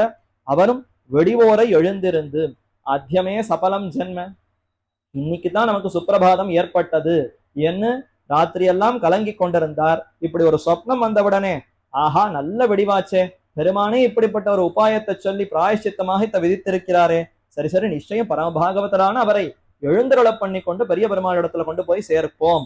இது நமக்குன்னு இட்டப்பட கட்டளை. அத்தியமே சபலம் ஜென்ம சுப்பிரபாதாச்ச மேனிஷா என்கிறபடியே இற்றை விடிவு எனக்கு நல்வடிவாச்சுது. அக்குரூர அப்படித்தான் சொன்னார்.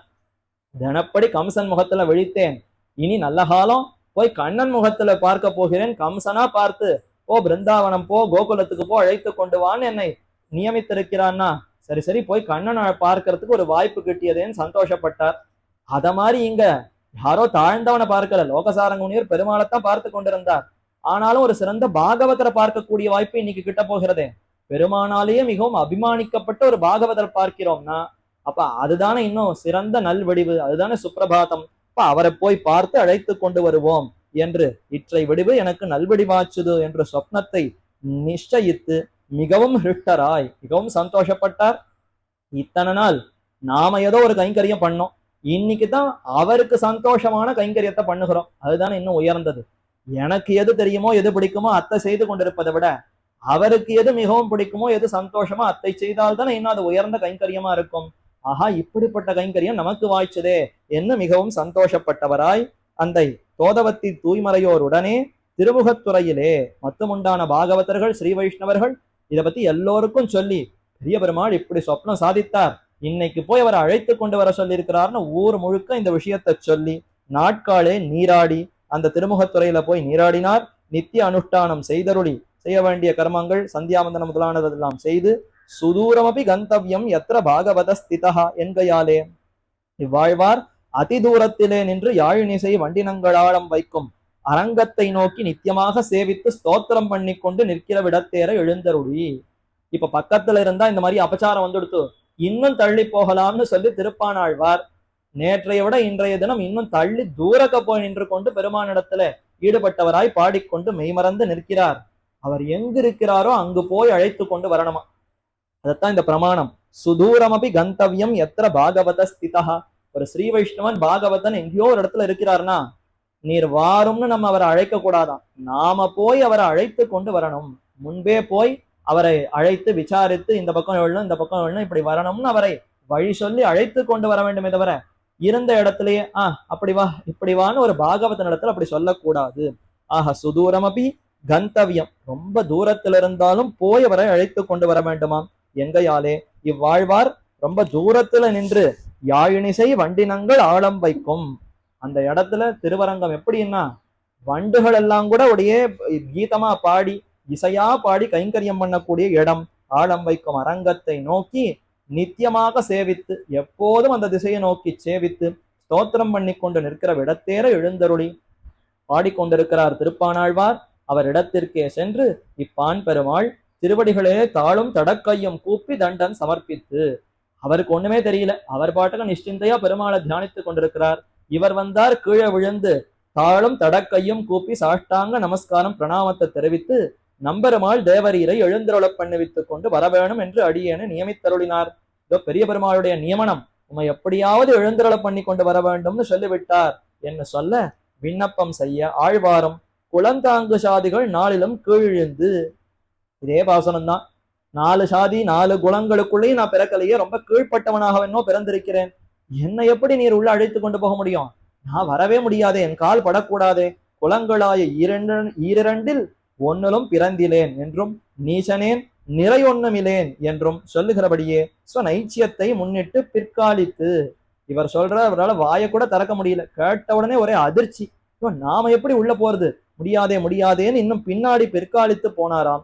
அப்படி போக திருவரங்க பெருநகரை நான் மிதிப்பேனோ என்ன, நான் எப்படி மிதிக்க முடியும், என் கால் அங்க படக்கூடாதே, அது பெரிய குற்றம் தோஷமன்னோ ஆகிவிடும், என் கால் அங்க படக்கூடாது, நான் வரமாட்டேன் என்று சொல்ல, அது உமக்கு என்ன கவலை, நான் என் தோல்ல எழுந்துருள பண்ணி கொண்டு போகிறேன், உமக்கு தேவை கால் படக்கூடாது, வாரம் என் தோல்ல ஏறிக்கொள்ள அழைத்து கொண்டு போகிறேன்.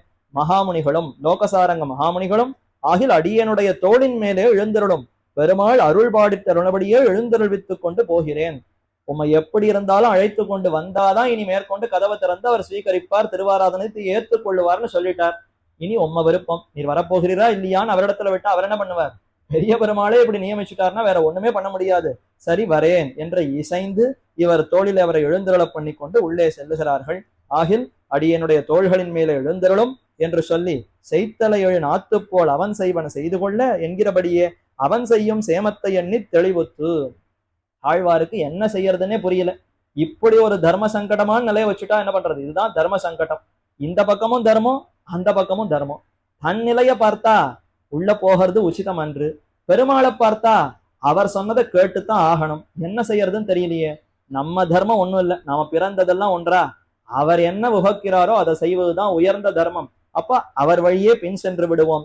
செய்தலழு நாற்று போல் அவன் செய்வன செய்து கொள்ள.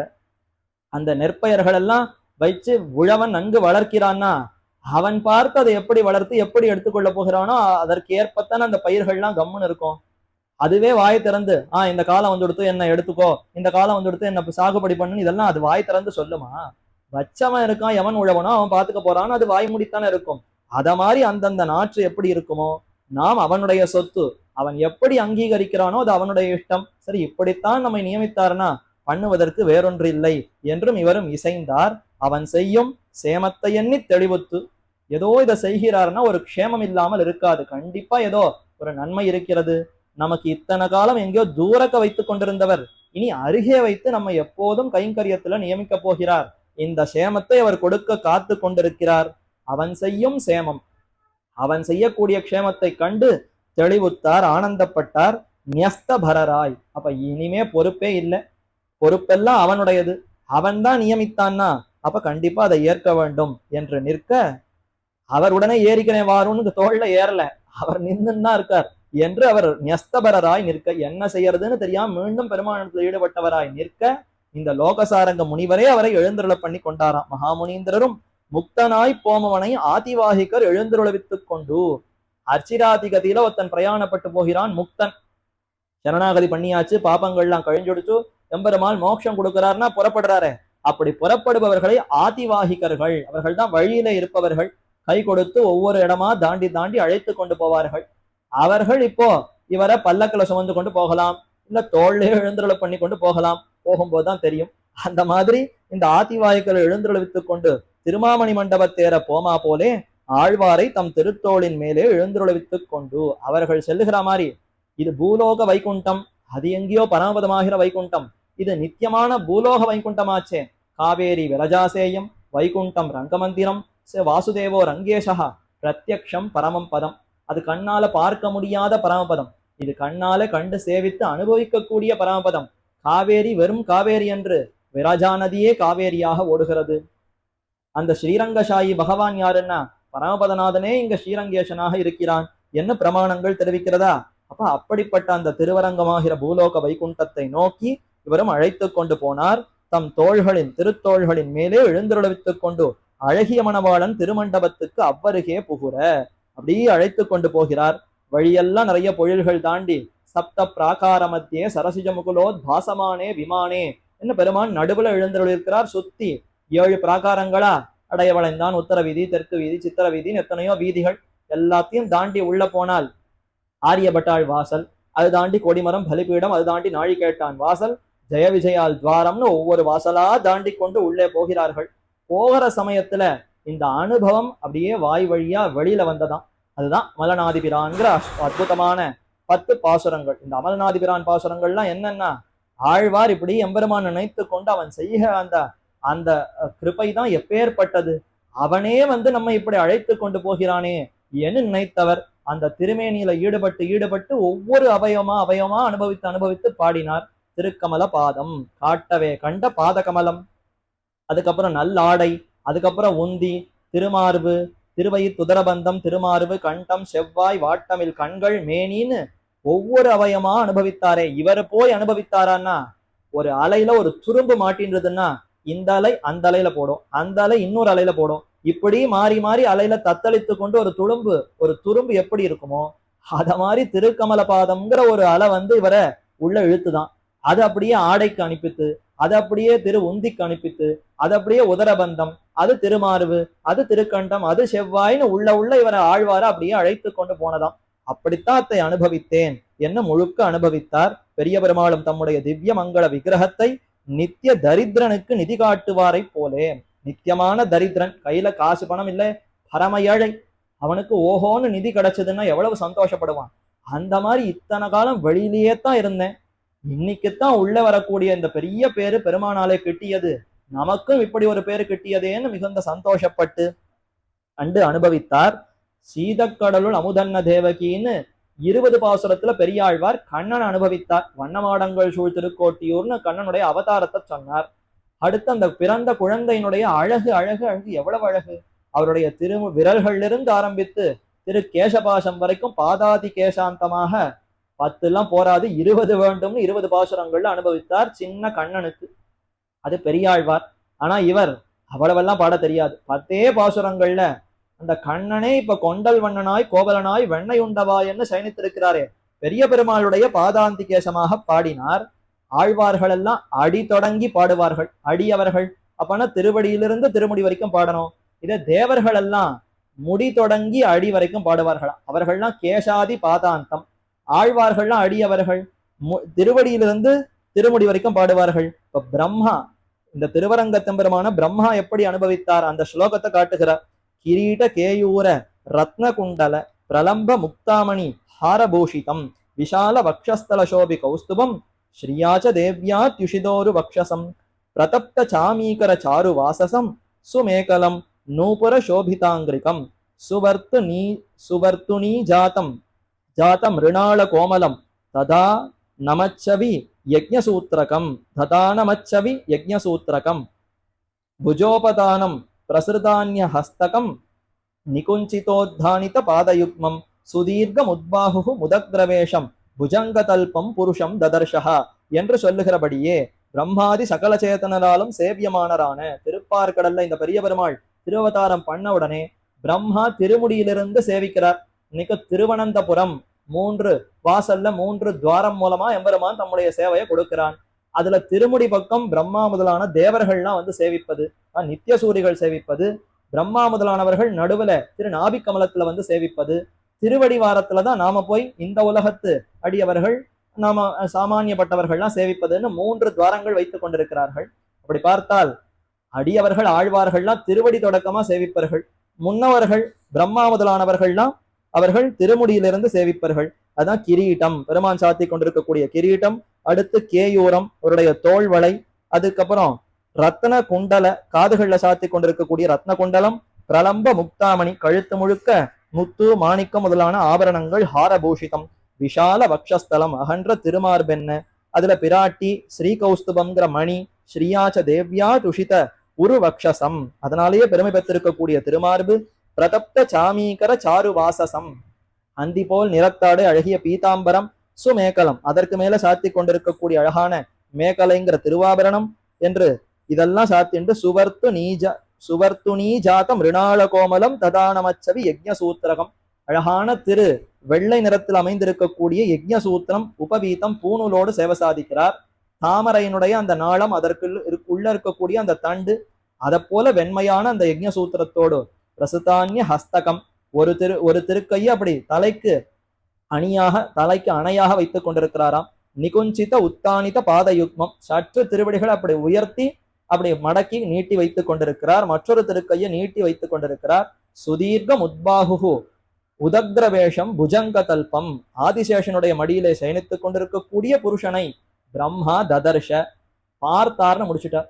சேவித்தார், வணங்கினார், அந்த மாதிரி சொல்லாம தேவர்கள்லாம் ஏதோ அப்படி வேடிக்கை பார்க்கிற மாதிரி பிரம்மா இது முழுக்க இப்படி வேடிக்கை பார்த்தாருன்னு சொல்லுகிறபடியே பிரம்மாதி சகல சேதனராலும் சேவியமானரான அரங்கநகர் அப்பன் அரங்கத்தரவணை பள்ளியானை சேவிக்க புகுந்த ஆழ்வார் மாதாவினுடைய சர்வாவயவங்களும் கிடக்க, ஏன் இவர்கள்லாம் அடியவர்கள் ஆழ்வார்கள்லாம் திருவடியிலிருந்து பாடுறான்னா, ஒரு ஸ்தனந்தய பிரஜை பால் குடிக்கிற குழந்தைக்கு அம்மாவினிடத்துல எந்த பகுதியில அன்பு அதிகம் இருக்கும்?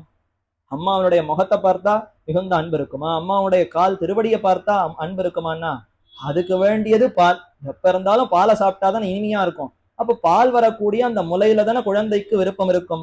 அதே மாதிரி அடியவர்கள்னா பேர்லயே அடி இருக்கே, அப்ப பெருமானுடைய அடியில போய் விழுந்து அத்த தலையால தரித்தால்தான் இந்த சம்சார வெப்பத்திலிருந்தே நீங்கினதாக ஆகும். அடிதான் எவ்வளவு போக்கியமா இருக்கு, பெரிய தேனெல்லாம் பெறுகிறது. தத்விஷ்ணோ பரமேபதே மத்த உற்சகான்னு உபனிஷத் தெரிவித்ததே. தேனே மலரும் திருப்பாதம் சேருமாறு வினையேனே இதனை பிரார்த்திக்கிறார்கள். அப்ப அந்த அடிதான் இன்னும் உயர்ந்தது, திருவடிதான் மிகவும் உயர்ந்தது என்று அந்த திருவடியிலே ஈடுபட்டிருக்கிறார். ஸ்தனந்தய பிரஜை முலையிலே வாய் வைக்குமா போலே சேஷிபக்கள் சேஷபூதன் இழியும் துறை திருவடிகள் ஆகையாலே. சரணாகதி பண்ணணும்னா சரணத்துல தானே சரணாகதி பண்ண முடியும். தோள்கள்ல சரணாகதி பண்ணுவார் உண்டா, கிரீட்டத்துல சரணாகதி பண்ணுவார் உண்டா? அதெல்லாம் நமக்கு கிடையாது. நமக்கு சரணாகதினா பெருமானுடைய திருவடிகள் தானே. சேஷபூதன் இழியும் துறை திருவடிகள் ஆகையாலே அரங்கத்தம்மான் திருக்கமல பாதம் வந்து என் கண்ணினுள்ளன ஒக்கின்னதே. திருவரங்கத்தம்மானுடைய பாதம் திருக்கமல பாதம். அங்க பாதகமலம் காணீரேன்னு பெரியாழ்வார் சொன்னார், இங்க திருக்கமல பாதம்னு இவ்வாழ்வார் தெரிவித்தார். அங்க பீதக சித்தாடையொடும்னு சீதக்கடலுள்ள பெரியாழ்வார் சொன்னார்.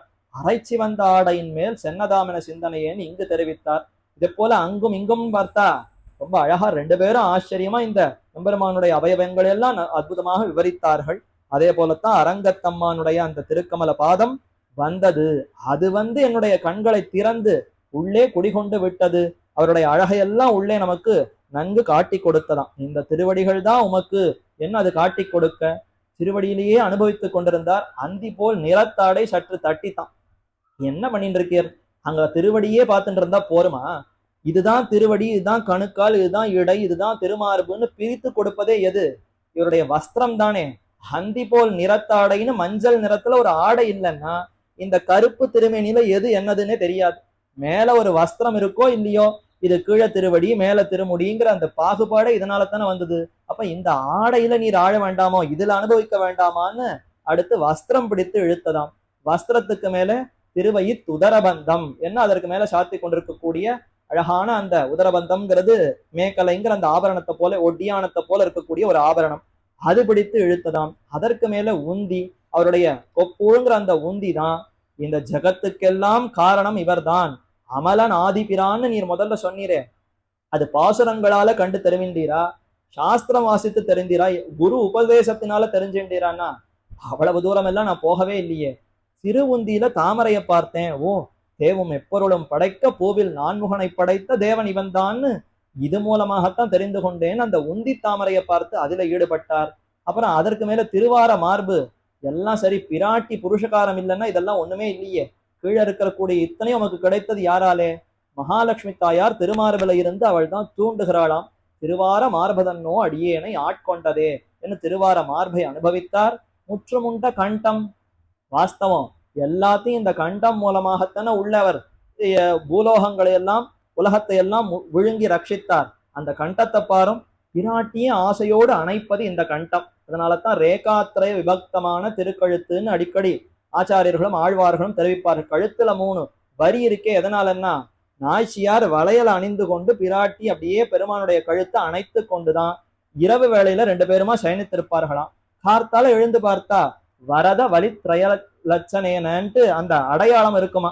தேசிகர் வேதாந்தாச்சாரியர் தெரிவிக்கிறார், இந்த அடையாளம் கழுத்தை விட்டு நீங்குவதற்கு முன்பு பெருமானே உன்னை சேவித்து சரணாகதி பண்ணிடுறேன், என்ன அதுக்கப்புறம் வந்தா என்ன ராவணன் கும்பகர்ணன் பார்த்துடுவியோ என்னமோ, ஆனா பிராட்டி அணைப்பு உன்னோடு சேர்ந்து இருக்கிற சமயத்துல வந்து சேவித்தால் சரி சரி இவனும் நம்முடைய அடியவன் என்னை அங்கீகரித்து விடுவாய்னு தெரிவிக்கிறார்.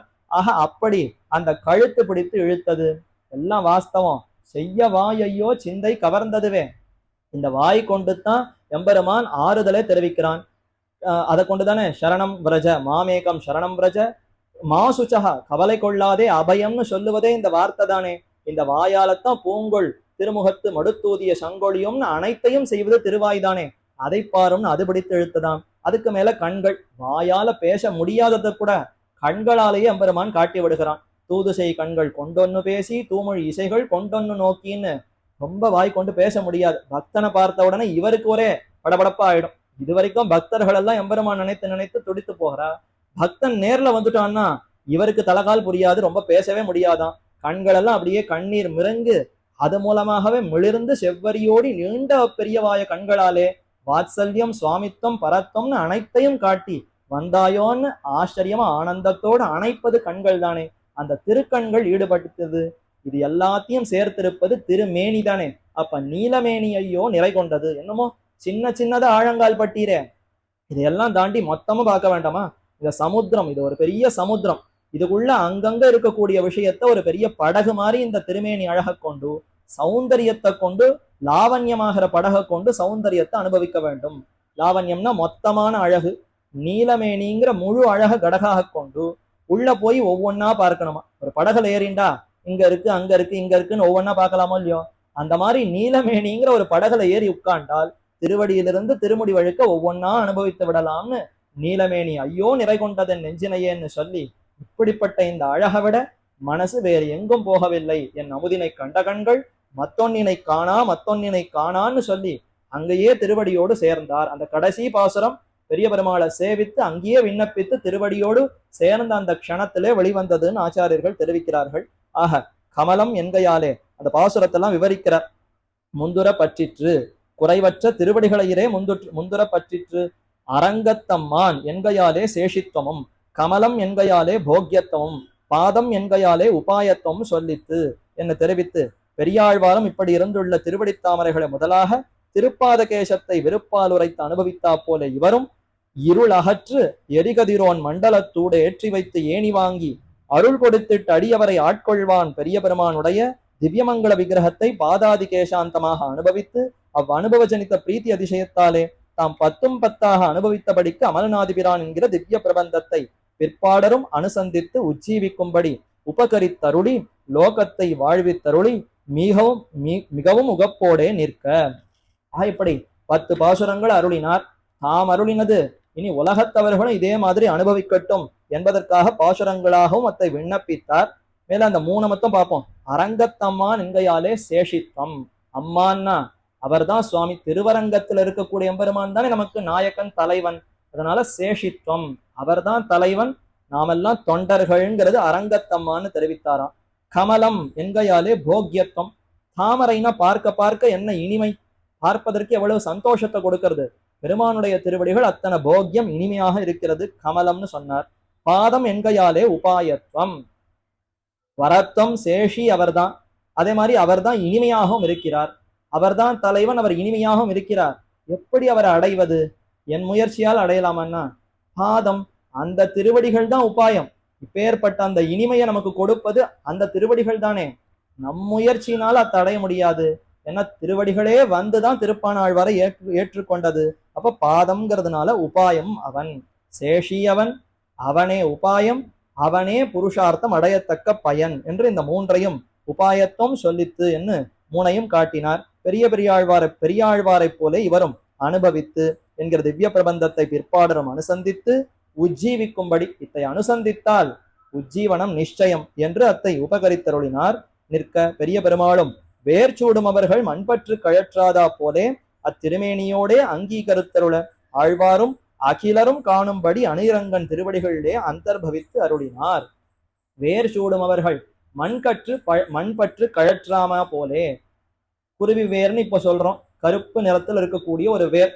அந்த வேரை மாலையில வச்சு கட்டுவார்கள், புஷ்ப சரத்திலையும் வைத்து கட்டுவார்கள். அது ஆற்று படுகு, காவேரி நதி, அந்த நதி ஜலம், ஆற்று படுகை, அந்த மணல்ல விளையக்கூடிய வஸ்து. நல்ல நறுமணம் இருக்குமா. அந்த நறுமணமோட இருக்கக்கூடிய அந்த வாசனை வீசக்கூடிய வேரை எடுத்து புஷ்பத்துல வைத்து கட்டும் பொழுது அத மண்ணோடத்தான் சேர்ந்து கட்டுவார்கள். என்ன இருந்தாலும் வேர்ல துளி மண் பற்று இருக்குமோ இல்லையோ, அந்த மண்ணோட வைத்து கட்டி அதை பெருமானுக்கு சமர்ப்பித்து அப்படியே தான் தலையில சூடிப்பார்களாம். மண்ணை போய் தலையில வச்சுக்கலாமா? நல்ல மண்ணெல்லாம் உதறிட்டு வெறும் வேரை மட்டும் வச்சுக்கலாமேன்னா, ஐயோ அந்த மண்ணுலதான் இன்னும் வாசனை அதிகம். அந்த மண்ணோடு இருந்தாதான் அந்த வேர் இன்னும் வாசனை அதிகமா இருக்கும், நறுமணம் அதிகமா இருக்கும். அதனால மண்ணெல்லாம் கொட்டக்கூடாதுன்னு அத்தோடு சேர்த்துத்தான் வேர் சூடுமவர்கள் மண்பற்று கழற்றாமா போலே இந்த ஞானியை விக்கிரகத்தோடே ஆதரிக்குமா. இந்த ஆழ்வார்கள் ஞானிகள் எல்லாம் திருமேனியோடு எம்பெருமான் அங்கீகரிக்கணும்னு பார்க்கிறான். நம்மாழ்வாரிடத்துல அதுதான் ஆசைப்பட்டார், இவருடைய திருமேனியோடு இவரை அங்கீகரிக்க வேண்டும்னு. ஆனா அது வேண்டாம்னு அவரிடத்தை கால் கட்டி கைவிடுவித்து கொண்ட என்று நம்மாழ்வார் அப்படி பெருமானிடத்துல சரணாகதி பண்ணி இத்த வேண்டாம் மங்க ஒட்டு உன் மாமாயை என்ன இந்த இந்த இந்த சரீரம் இதுலெல்லாம் உன்னுடைய போக்கியத்துவம் வேண்டாம், என்ன ஜீவாத்மா மட்டும் அங்கீகரிப்பாய்ன்னு பிரார்த்திக்க சரின்னு எம்பெருமான் ஏற்றுக்கொண்டான் அங்கு. ஆனா திருப்பானாழ்வார அந்த மாதிரி திருமேனியெல்லாம் விடலையாம். மொத்தமா அவர் திருமேனியோடு சேர்த்து தன்னுடைய திருவடிகளிலே நெருக்கமாக வைத்துக் கொண்டார் என்று அத்திருமேனியோடே அங்கீகரித்தருள ஆழ்வாரும் அகிலம் காணும்படி எப்படி ஆண்டாள் நாச்சியார் அரவணைக்கு மேல மிதித்து ஏறி திருவடியில போய் சேர்ந்தாளோ அதே போல ஆழ்வாரும் போய் சேர்ந்தாராம். அணியரங்கன் திருவடிகளிலே அந்தர்பவித்து அருளினார். எல்லோரும் பார்த்துட்டு இருக்கா, ஒரு நொடியில திருப்பானாழ்வார் அப்படியே போய் திருவடியில கலந்து விட்டார். அங்கே போய் சேர்ந்து நித்தியமாக கைங்கரியத்துல இருக்கிறார். இன்னைக்கும் திருவரங்கத்துல பெரிய பெருமாளுடைய திருவடிகளை போய் சேவிக்கும் பொழுது அங்கே ஒரு பக்கம் திருப்பானாழ்வார், மற்றொரு பக்கம் ஆண்டாள் இருவருமாக இருந்து கைங்கரியம் செய்து கொண்டிருக்கிறார்கள். என்னதான் பெரியோர்கள் சேவிக்கிறார்கள், பல்லாண்டு பாடுகிறார்கள். அப்படி ஆச்சரியமா திருப்பானாழ்வார் பெரிய பெருமாளை சேவித்து கண்டு அமலநாதிபிரான்கிற 10 பாசுரத்தையும் அருளி செய்தார். அதுதான் பழமறையின் பொருள் என்று அனைவருமே கொண்டாடுகிறார்கள். அப்படிப்பட்ட அமல்நாதிபிரானை அருளி செய்த திருப்பானாழ்வார் திருவடிகளே தஞ்சமென் நெருங்கோள்னு ஆளவந்தார் வேற உபதேசித்தார். அதற்கு சேரத்தான் ராமானுசரும் அவருடைய திருவடிகளில் ஈடுபட்டிருந்தார் என்று பார்க்கிறோம். அப்படிப்பட்ட ஆழ்வாருடைய திருவடிகளையும் ஆழ்வாருடைய திருவடிகளிலே காதல் மிக்க இருக்கக்கூடிய ராமானுசர் முதலான ஆச்சாரியருடைய திருவடிகளையும் பற்றி நாம் உஜ்ஜீவிக்க வேண்டும் என்று பிரார்த்தித்துக் கொண்டு அமைகிறேன். இனி நாளைய தினம் திருமங்கையாழ்வாருடைய சரித்திரத்தை அனுபவிக்க வேண்டும். அதற்கும் அனைவரும் வந்து சேர வேண்டும் என்று பிரார்த்தித்துக் கொண்டு அமைகிறேன். பிருந்தாரண்ய நிவாசாய பலராமானுஜாய ச ருக்மிணி பிராணநாதாய பார்த்தசூதாய மங்களம். ஆழ்வார் திருவடிகளே சரணம், எம்பெருமானார் திருவடிகளே சரணம், ஜீயர் திருவடிகளே சரணம்.